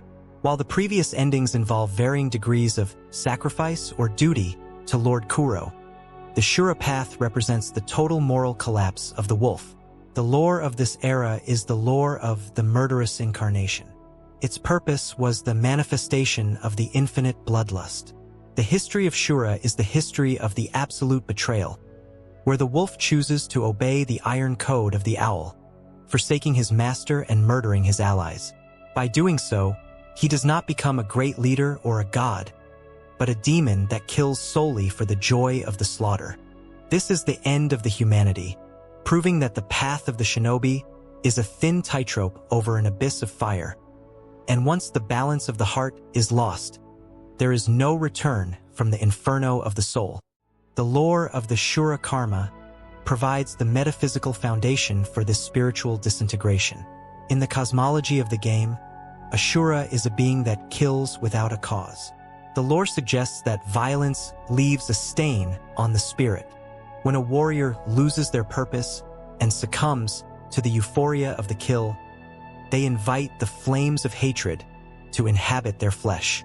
Its purpose was the universal punishment for the lack of restraint. This reveals the internalized purpose of the fall. The real demon is not the dragon or the centipede, but the internal hunger of the warrior.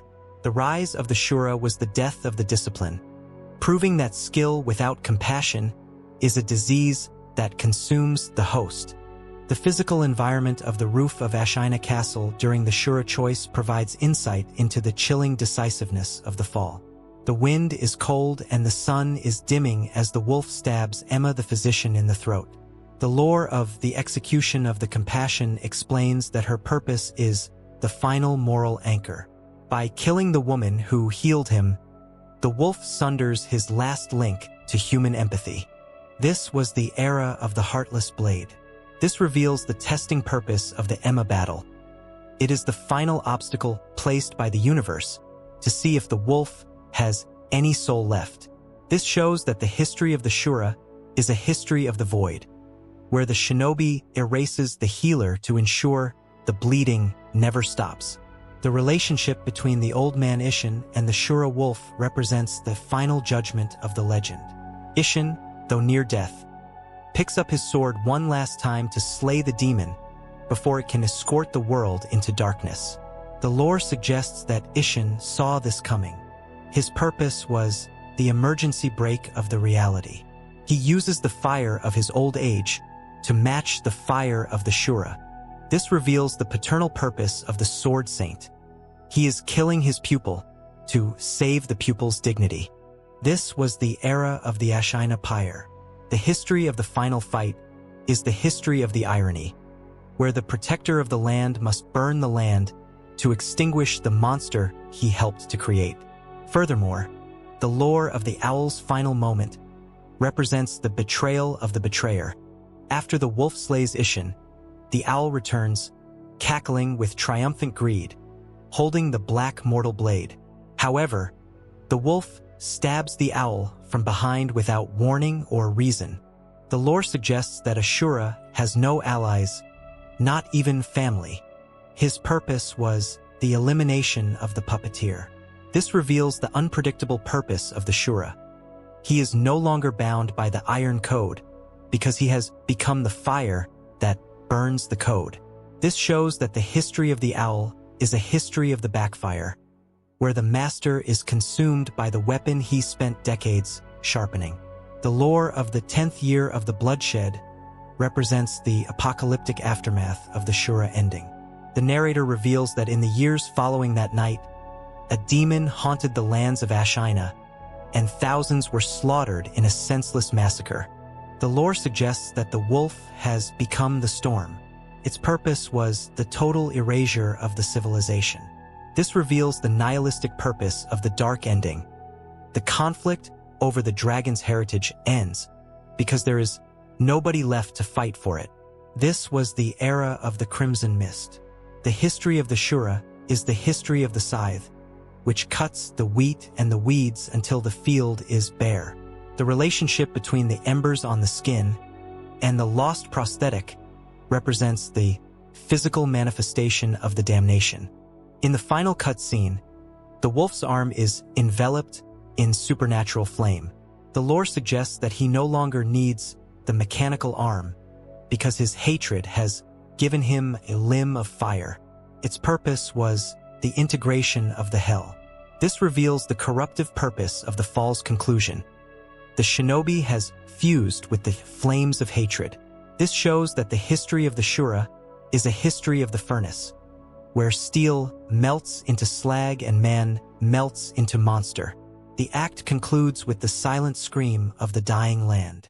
As the wolf walks into the night, his eyes glowing with an unnatural light, the slayer realizes that the Shura ending was the universal failure of the spirit.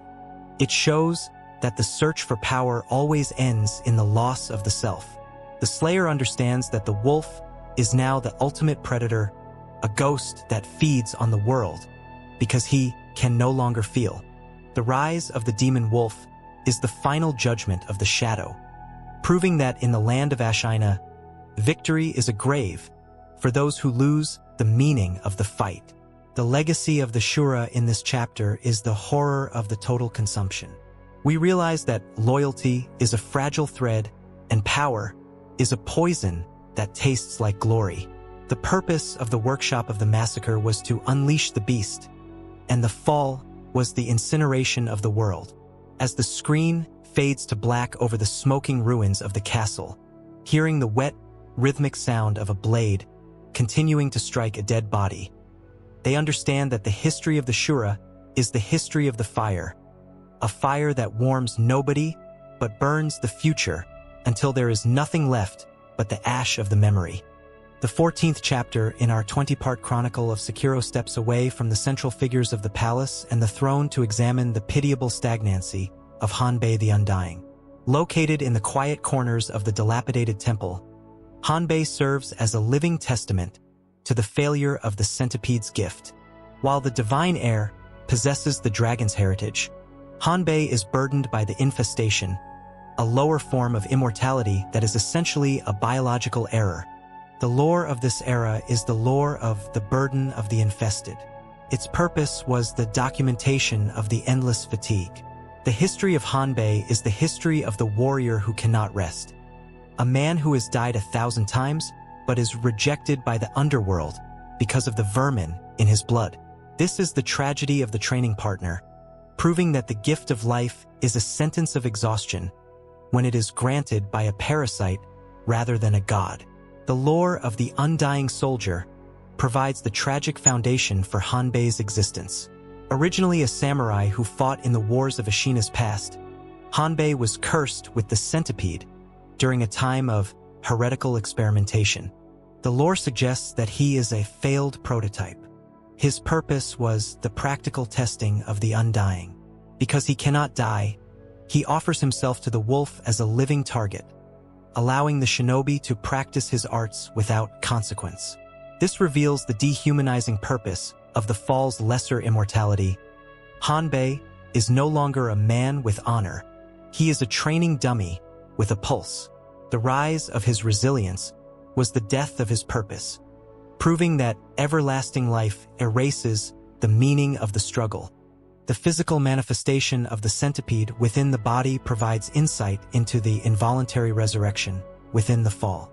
Unlike the wolf, who resurrects with golden light, Hanbei twitches back to life through mechanical spasms of the vermin. The lore of the parasitic anchor explains that his purpose is the maintenance of the shell. The centipede stitches his wounds and restarts his heart against his will.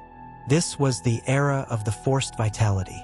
This reveals the biological tyranny of the Senpu experiments. Life is maintained as a physical requirement of the insect, ignoring the despair of the mind. This shows that the history of Hanbei is a history of the refusal, where the body refuses to obey the soul's desire for peace. The relationship between Hanbei and the mortal blade represents the finality of the mercy within the fall. When the wolf acquires the gracious gift of tears, Hanbei begs to be slain. The lore suggests that the mortal blade is the only key to his prison. Its purpose was the restoration of the mortality.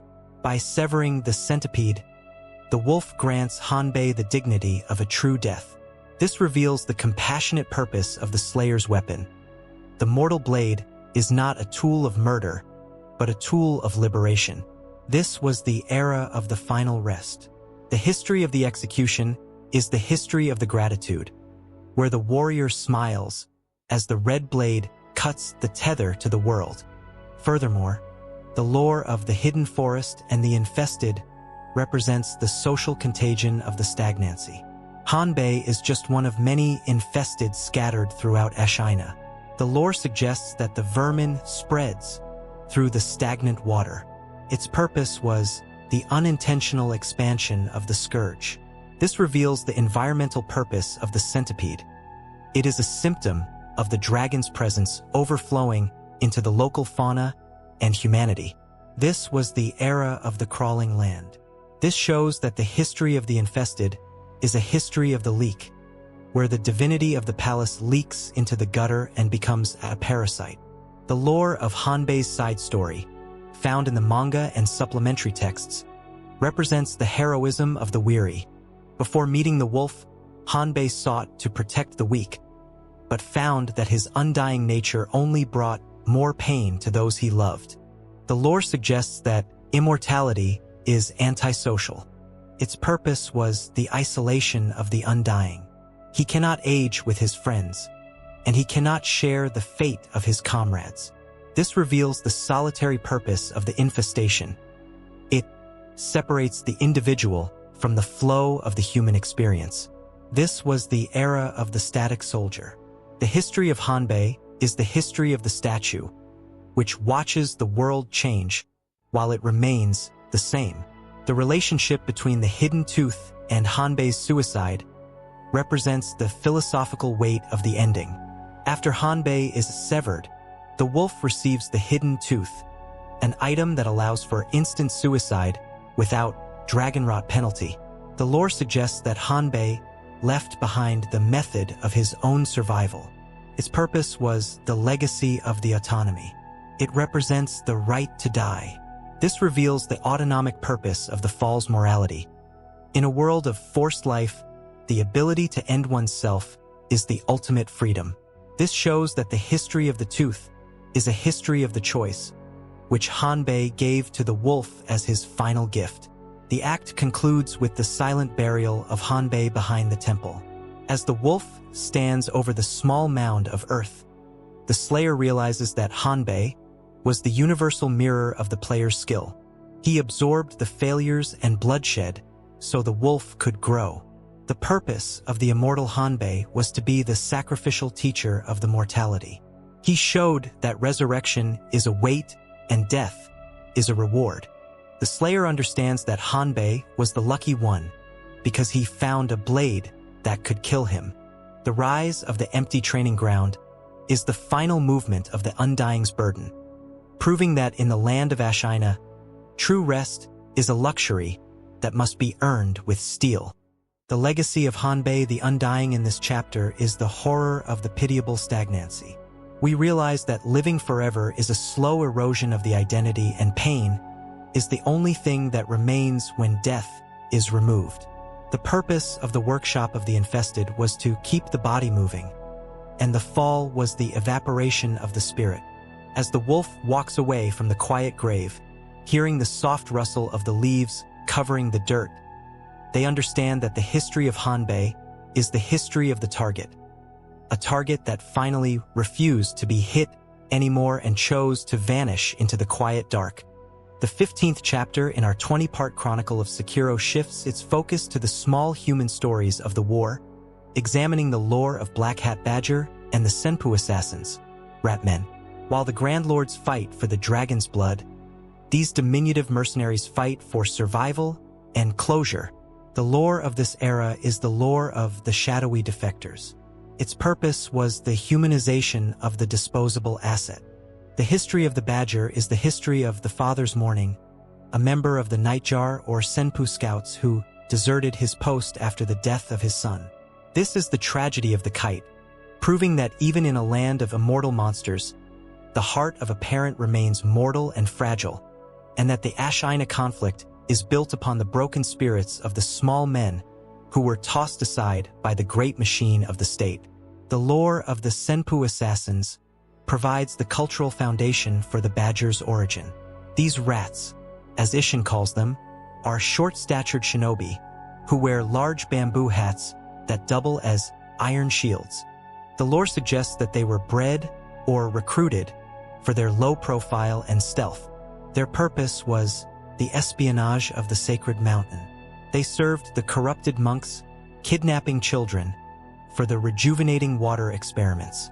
This reveals the mercenary depravity of the fall. Senpu did not just corrupt the sutras, they corrupted the innocence of their servants. The rise of the Ratmen was the death of the shinobi's honor, proving that war reduces the warrior to a scavenger. The physical manifestation of the Iron Fortress, the umbrella-like prosthetic tool sold by the Badger, provides insight into the protective regression of the fall. The Badger sells his techniques to the wolf because he no longer wishes to kill. The lore of the Sheltering Shadow explains that his purpose is the redemption through utility. By giving the wolf the shield, the Badger is protecting the only thing he has left his autonomy. This was the era of the Iron Umbrella. This reveals the defensive purpose of the defector. When the world becomes too violent, the shadow hides under a cap of steel. This shows that the history of the badger is a history of the shell, which protects the soft meat of the regret from the rain of the blood. The relationship between Badger and his deceased son represents the motivator of the deserter. In the heights of the Senpu Temple, the wolf finds the badger grieving at a small grave. The lore suggests that his son was sacrificed by the monks. His purpose was the quest for the closure. He wants to fly a kite to signal his son's soul, a simple act of parental love in a complex world of magic. This reveals the pathos-driven purpose of the minor NPC. The badger is fighting for a memory, not a kingdom. This was the era of the flying soul. The history of the kite is the history of the string, which ties the living to the dead across the sky of the Ashina. Furthermore, the lore of the puppeteer ninjutsu, used on the rat men, represents the violation of the autonomy within the fall. To fly the kite for the badger, the wolf must backstab a rat and turn him into a puppet. The lore suggests that shinobi arts are inherently cruel.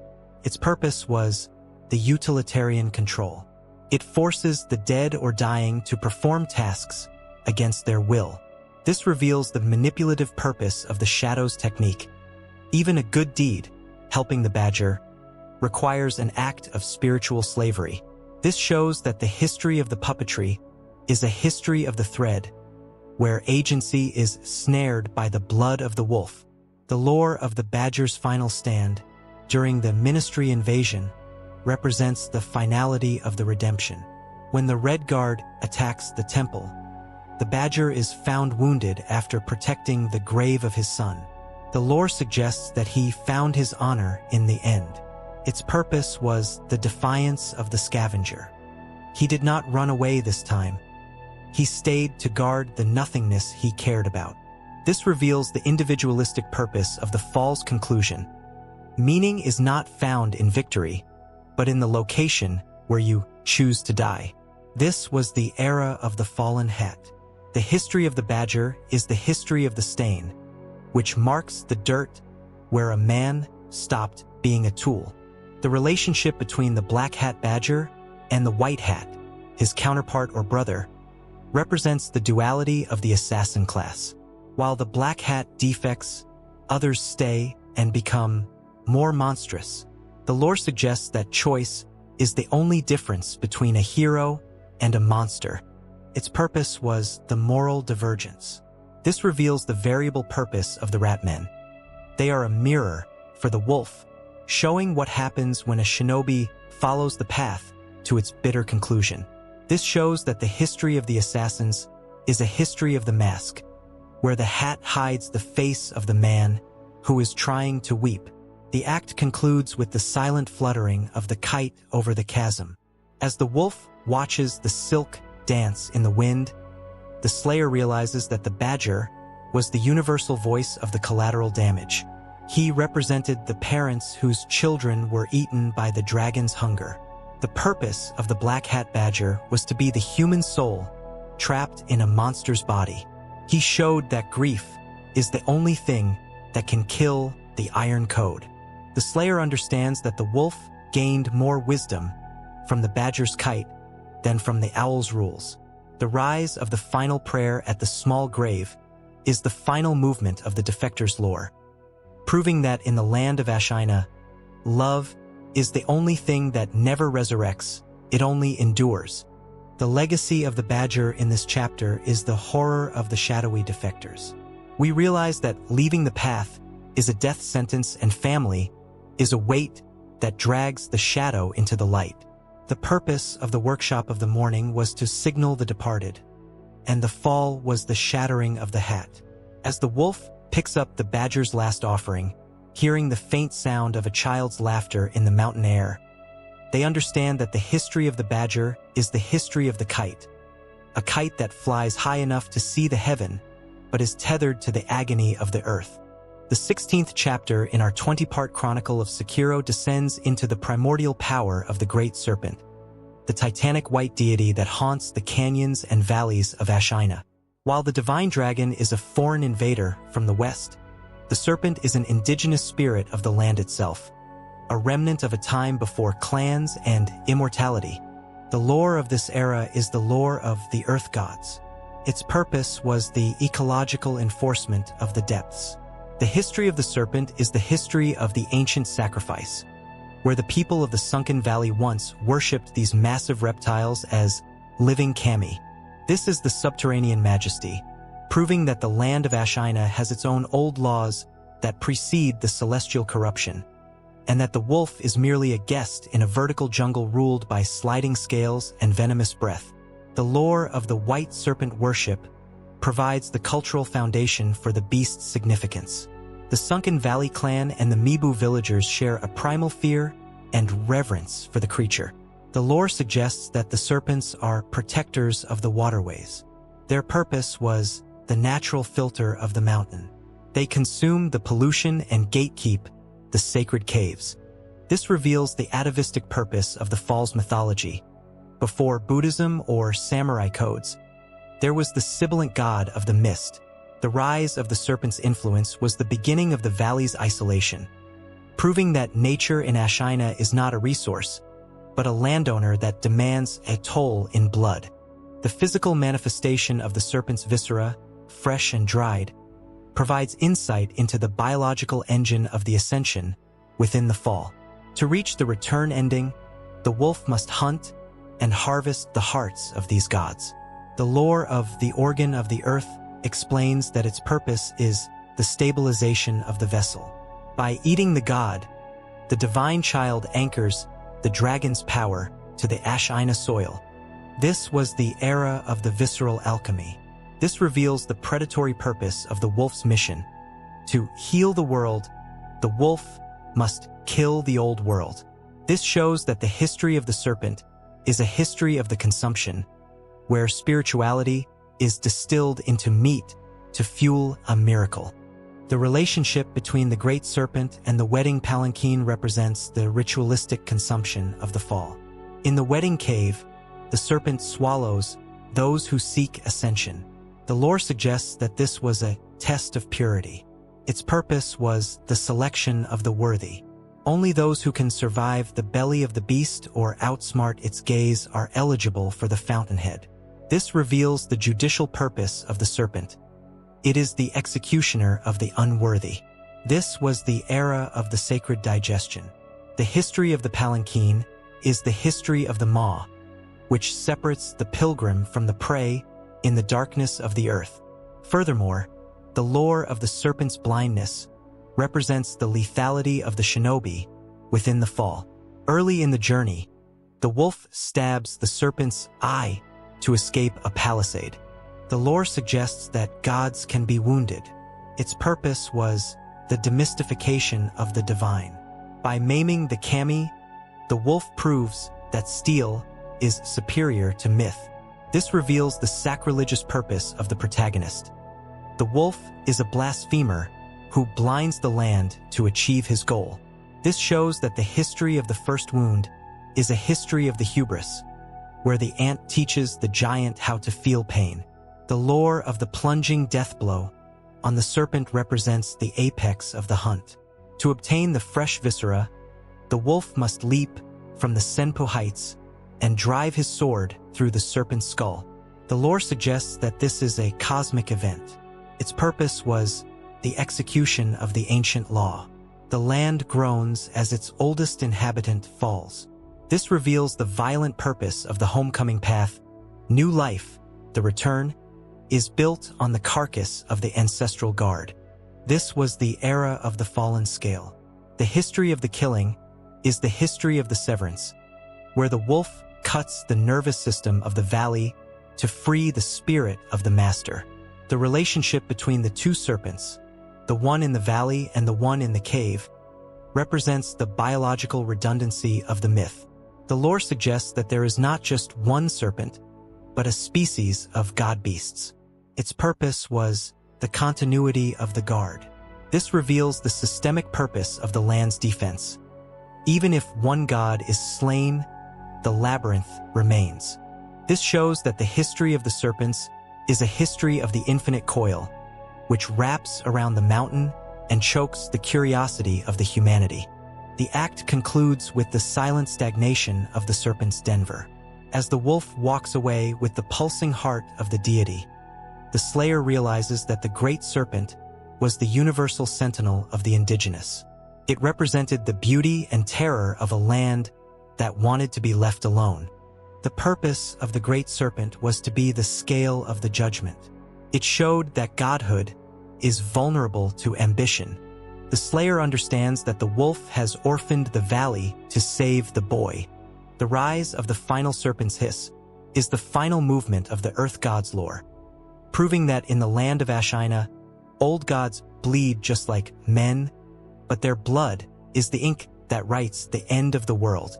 The legacy of the great serpent in this chapter is the horror of the primordial power. We realize that sacredness is a physical weight and nature is a witness that never forgets a blade. The purpose of the workshop of the rift was to hold the deep, and the fall was the execution of the protector. As the wolf exits the darkness of the cavern, hearing the echo of the last great scale scraping against the stone, they understand that the history of the serpent is the history of the coil, a coil that binding the past to the present until it is cut by the will of the shadow. The 17th chapter in our 20-part chronicle of Sekiro revisits the tragic resonance of the sunken valley, focusing on the shared curse found within the guardian ape's burrow. While the first encounter with the ape was a battle against a mournful sentinel, the second encounter, the dual fight against the headless ape and his mate, exposes the contagious nature of the stagnancy. The lore of this era is the lore of the echo of the kingfisher. Its purpose was the documentation of the primate's devotion. The history of the twin beasts is the history of the undying bond, where the infestation of the centipede is not just a personal affliction but a looming shadow that traps those nearby in a cycle of eternal defense. This is the subterranean requiem, proving that loyalty among beasts is as ironclad as the shinobi code, and that the centipede preys upon the love of the creatures to ensure its own survival within the heart of the forest. The lore of the brown ape mate provides the emotional foundation for this brutal encounter. Unlike the guardian ape, she is not infested with a centipede when the battle begins, yet she fights to the death to protect her severed partner. The lore suggests that she is the last companion of the great white ape. Their purpose was the continuation of the bloodline.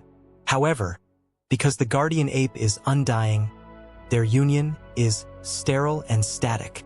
This reveals the biological dead end of the fall. Immortality halts the natural progression of birth and death, leaving the apes to guard an empty burrow for eternity.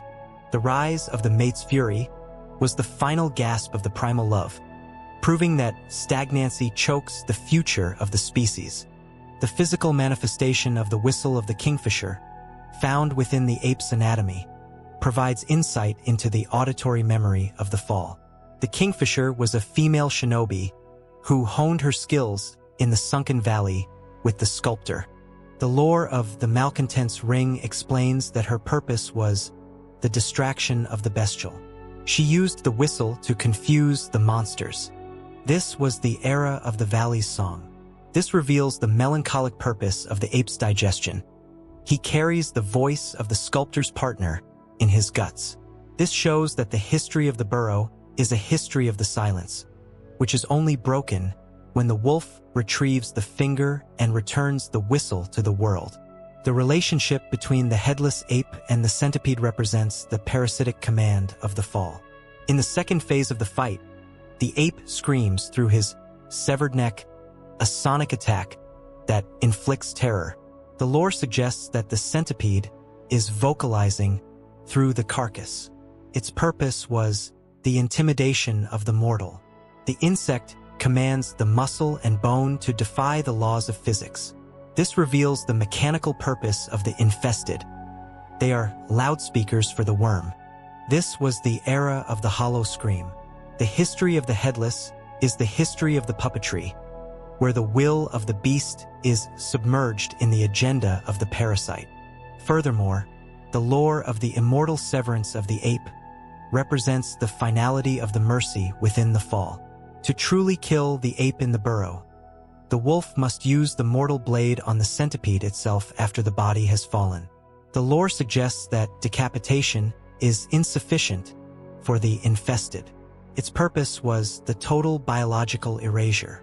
This reveals the cleansing purpose of the red blade. It is the only thing that can kill the idea of the undying. This shows that the history of the ape is a history of the twice dead, where the wolf must exorcise the meat to free the ghost. The lore of the dual combat represents the tactical overwhelm of the fall. Fighting two great beasts at once tests the wolf's reflexes and spatial awareness. The lore suggests that nature gangs up on the invader. Its purpose was the territorial supremacy. The burrow is the final redoubt of the primates. This reveals the instinctual purpose of the mate. She does not care about immortality, only about the security of the home. This was the era of the savage protection. The history of the fight is the history of the pack, which fights with a unified soul against the lone shadow of the wolf. The relationship between the ape's sorrow and the sculptor's regret represents the mirroring of the grief within the fall. Just as the ape mourns his lost partner, the sculptor mourns the kingfisher. The lore suggests that the sunken valley is a well of the bereavement. Its purpose was the emotional synchronization of the world. This reveals the thematic purpose of the twin beasts. They are the animal counterpart to the human tragedy of the dilapidated temple. This shows that the history of the sunken valley is a history of the missing, where the trees and the caves keep the names of the vanished written in the moss. The act concludes with the silent stillness of the burrow after the death of the centipede. As the wolf stands amidst the blood and white fur, the slayer realizes that the guardian ape was the universal sentinel of the devotion. He represented the endless protection that immortality enforces. The purpose of the twin beasts was to be the sacrificial witnesses of the stagnancy.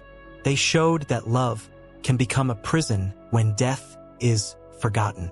The slayer understands that by killing the mate and severing the centipede, the wolf has closed the book on the kingfisher's era. The rise of the quiet cave is the final movement of the primal lore, proving that in the land of Ashina, true peace is found only when the last two hearts stop beating together. The legacy of the twin beasts in this chapter is the horror of the shared curse. We realize that loyalty is a lethal force and immortality is a contagion that spreads to the innocent. The purpose of the workshop of the burrow was to trap the invader, and the fall was the extinction of the primal bond. As the wolf walks into the darkness of the exit, hearing the soft, wet thud of the centipede twitching for the last time, they understand that the history of the ape is the history of the echo, an echo that cries for a mate who is finally and mercifully gone. The 18th chapter in our 20-part chronicle of Sekiro delves into the spectral melancholy of the kingfisher, the female shinobi who served as the partner and moral anchor to the sculptor during their days of mountain training in the sunken valley. While the sculptor, Sekiro, eventually succumbed to the flames of hatred, the kingfisher's story ended in the darkness of a beast's maw. The lore of this era is the lore of the absent partner. Its purpose was the personalization of the sculptor's penance. The history of the kingfisher is the history of the malcontent, a title given to the spirit that remains when a warrior's voice is silenced, but her will is left behind. This is the tragedy of the echo, proving that the price of the shinobi life is often a lonely grave in the belly of a monster, and that the sounds of the past, the whistle and the laughter, are the only things that haunt the undying more than the blood on their hands. The lore of the slender finger provides the visceral foundation for this tragic history. When the wolf defeats the guardian ape, he retrieves a partially digested finger from the beast's stomach. The lore suggests that this is the last remnant of the kingfisher. Her purpose was the mastery of the bestial distraction. She was a shinobi of the valley who used sounds and whistles to maneuver through the vertical labyrinth. This reveals the pragmatic cruelty of the fall. Nature does not respect the skill of the warrior. It simply consumes it. The rise of the ape's hunger was the end of the kingfisher's flight, proving that even the swiftest shadow can be caught by the patient predator. The physical environment of the sunken valley peaks, where the kingfisher and the sculptor practiced their arts, provides insight into the atmospheric training of the fall. They lived like orangutans, leaping from crag to crag. The lore of the monkey's dance explains that their purpose was the transcendence of the human limitation. By living as beasts, they became perfect assassins. This was the era of the primal shinobi. This reveals the desperate purpose of the sculptor's youth.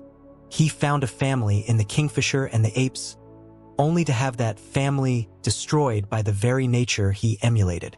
This shows that the history of the kingfisher is a history of the descent, where the high peaks are the only place where love could breathe before it was smothered by the gravity of the bloodlust. The relationship between the malcontent's ring and the Shichiman warrior represents the spiritual decay of the memory. To upgrade the whistle into its final form, the wolf must defeat a Shichiman warrior, a manifestation of many vengeful spirits, in the guardian ape's burrow. The lore suggests that the ring was found by the dead after the ape was finished. Its purpose was the refinement of the sorrow. The malcontent whistle affects those burdened by the past or infested by the worm. This reveals the vocal purpose of the kingfisher's spirit.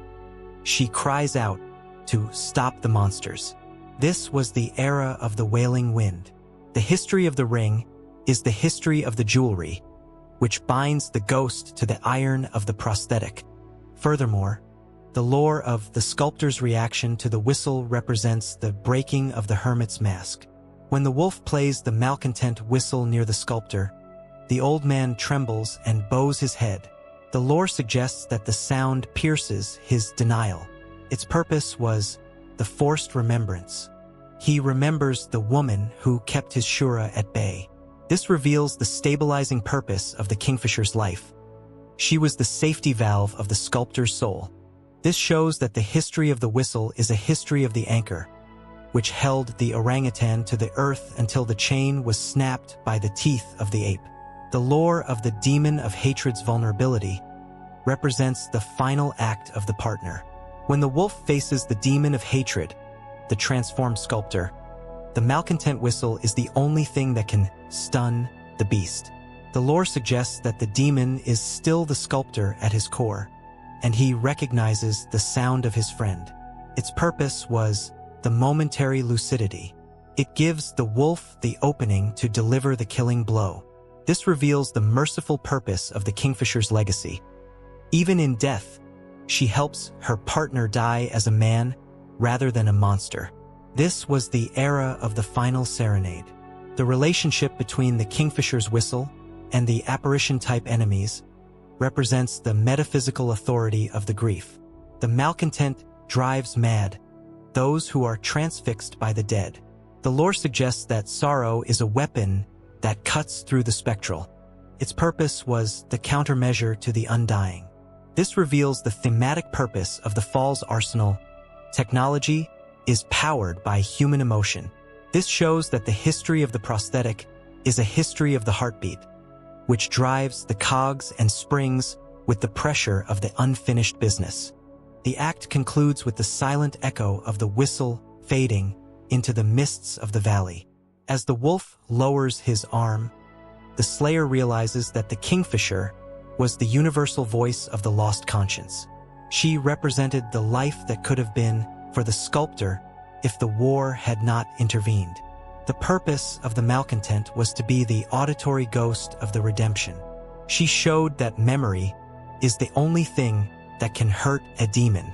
The slayer understands that the wolf is now the carrier of the tune, keeping the song of the kingfisher alive in a world that has forgotten how to sing.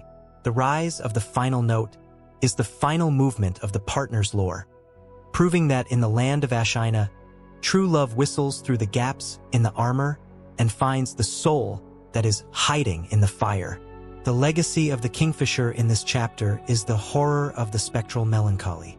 We realize that partnership is a vulnerability, and sound can be a knife that opens an old wound. The purpose of the workshop of the echo was to call to the Shura, and the fall was the silence of the valley. As the wolf walks through the snow toward the end of his journey, hearing the faint, ghostly chirp of a bird that does not exist, they understand that the history of the kingfisher is the history of the breath, a breath that blows through a dead finger to tell the world that the shadow never walks alone.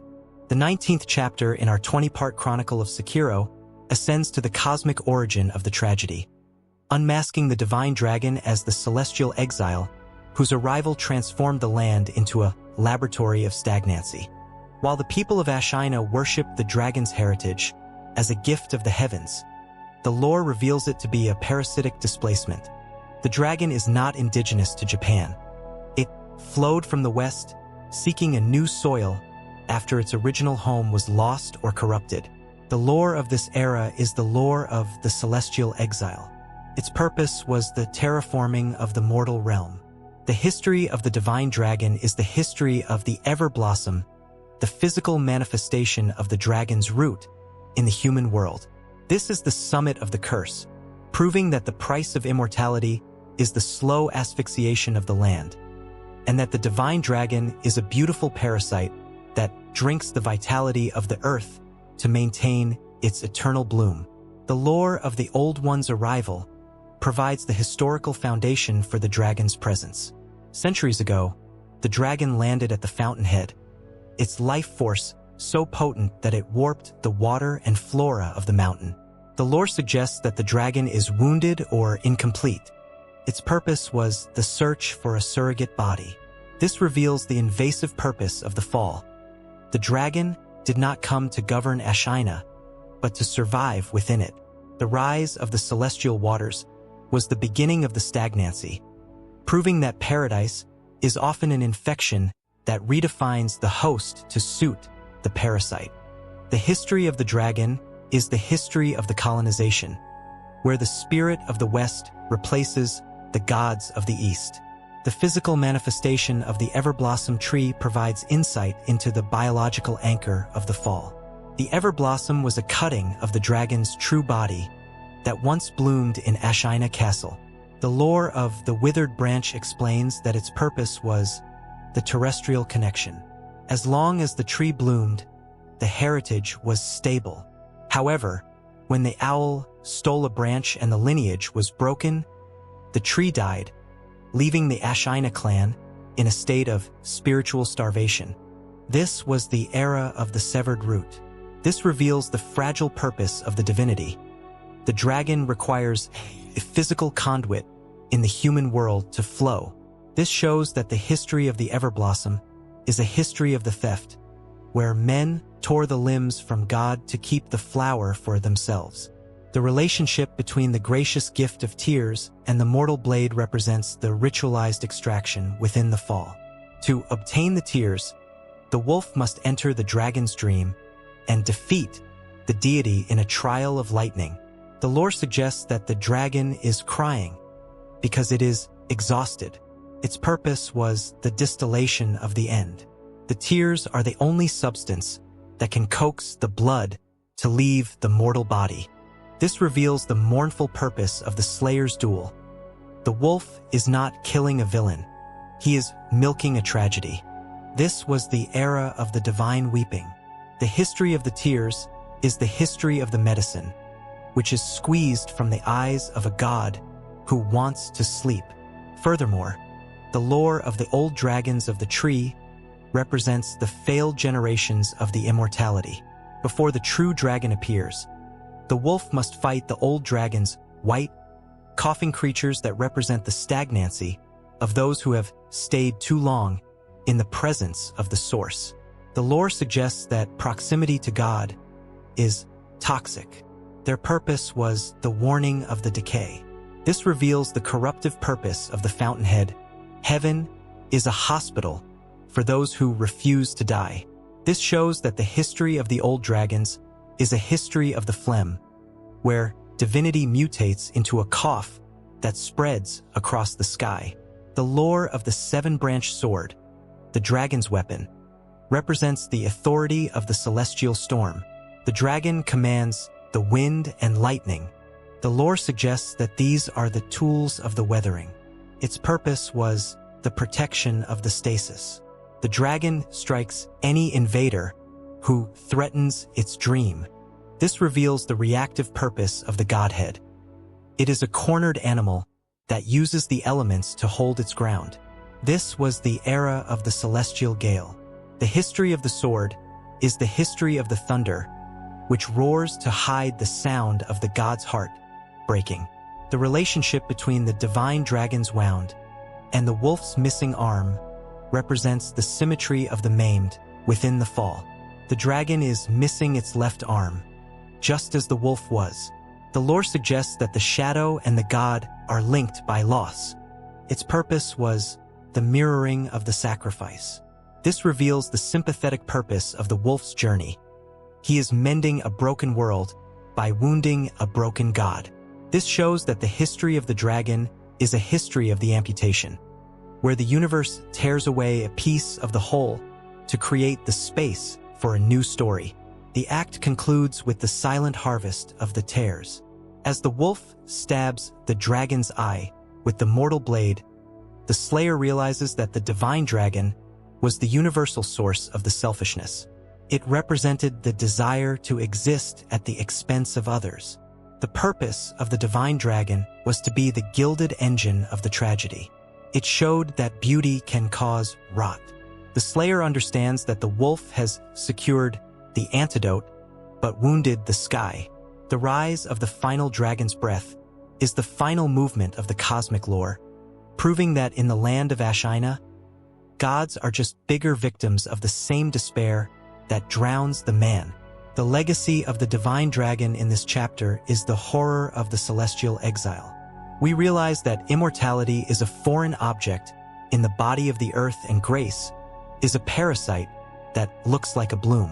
The purpose of the workshop of the heaven was to freeze the time, and the fall was the erosion of the reality. As the wolf returns from the dream with the crystal tears in his hand, hearing the faint echo of the dragon's cry dissipating into the clouds, they understand that the history of the dragon is the history of the root, a root that drinking the life of the past to feed the ghost of the future.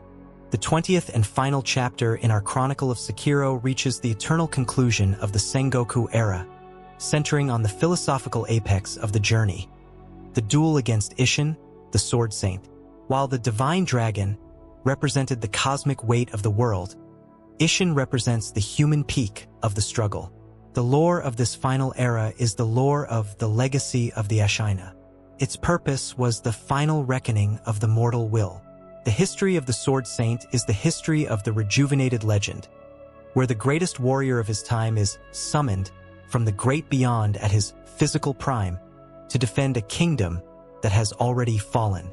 This is the tragedy of the peak, proving that skill and honor, no matter how perfected, cannot stop the flow of time, and that the history of Ashina is a circle of blood that starts and ends in the white grass of the moonlit field. The lore of the open gate, the black mortal blade, provides the metaphysical foundation for this final resurrection.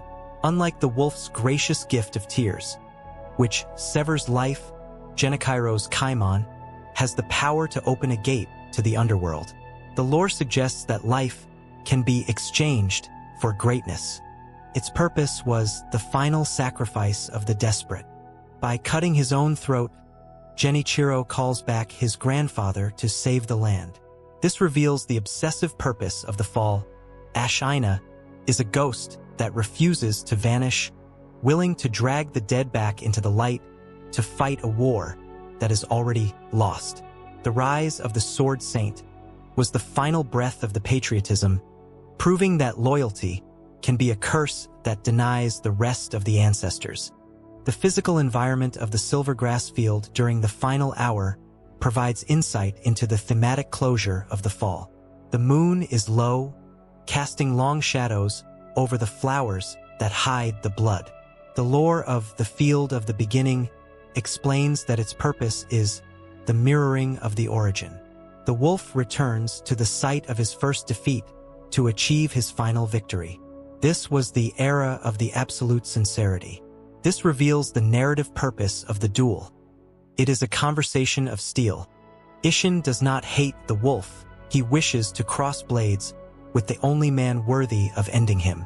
This shows that the history of the final duel is a history of the respect, where the teacher and the student validate the existence of the other through the clash of the edge. The relationship between Ishin's three phases and the evolution of the Ashina arts represents the living history of the combat. In the first phase, he uses the sword. In the second, he pulls a spear and a gun from the void. In the third, he calls the lightning. The lore suggests that Ishin Ashina is the sum of the world's violence. His purpose was the preservation of the technique. He combines the samurai's honor, the general's might, and the natural power of the dragon's land. This reveals the academic purpose of the Sword Saint. He is the final exam for the wolf. This was the era of the perfected war. The history of the saint is the history of the apex, where man becomes a storm to prove that the human spirit can match the divine. Furthermore, the lore of the mortal blade's final stroke represents the execution of the heritage. After defeating Ishin, the wolf must perform the shinobi execution with the red blade. The lore suggests that even a saint must rot. Its purpose was the finality of the conclusion. Ishin kneels and accepts the death, saying, "Do it." This reveals the philosophical purpose of the Slayer's path. Honor is found in the ending. This shows that the history of the execution is a history of the relief, where the weight of the world is lifted from the shoulders of the old man and placed upon the shoulders of the shadow. The lore of the internal ministry's victory represents the inevitable change of the fall. Even as the wolf wins the duel, Ashina is burning. The Red Guard storms the castle, and the Age of the Gods ends. The lore suggests that individual might cannot defeat industrial progress. Its purpose was the grounding of the mythology. This reveals the historical purpose of the fall. Ashina was a pocket of magic in a world of lead. This was the era of the Iron Tide. This shows that the history of the land is a history of the ash, which fills the lungs of the survivors until they forget the smell of the sacred water. The relationship between Lord Kuro's fate and the wolf's choice, across all endings, represents the moral spectrum of the resolution. Whether the wolf sacrifices himself, leaves the world, or becomes a hermit, the dragon's heritage is addressed. The lore suggests that responsibility is the final lesson. Its purpose was the maturation of the shadow. This reveals the character purpose of the 20-part saga. The wolf started as a tool and ended as an architect of fate. This shows that the history of the wolf is a history of the eye, which finally sees the truth behind the code. The act concludes with the silent fading of the wolf's presence. As the sun rises over the ruins of Ashina, the Slayer realizes that the Sword Saint was the universal sentinel of the human era. He represented the dignity of a world that fought until the very last second. The purpose of the final duel was to be the universal validation of the mortality. It showed that death is the only thing that makes the life beautiful. The Slayer understands that the wolf has closed the loop and saved the boy, but lost the home. The rise of the new morning is the final movement of the Sengoku lore, proving that in the land of Ashina, shadows die twice to ensure that the light belongs to the living. The legacy of the Sword Saint in this chapter is the horror of the eternal conclusion. We realize that victory is a grave and greatness is a memory that dissolves in the rain. The purpose of the workshop of the legend was to crown the master, and the fall was the silence of the sword. As the wolf sheathes his blade for the last time, hearing the soft, distant crackle of the fires of the city, they understand that the history of Ishin is the history of the peak, a peak that stands above the clouds but is eventually eaten by the sky.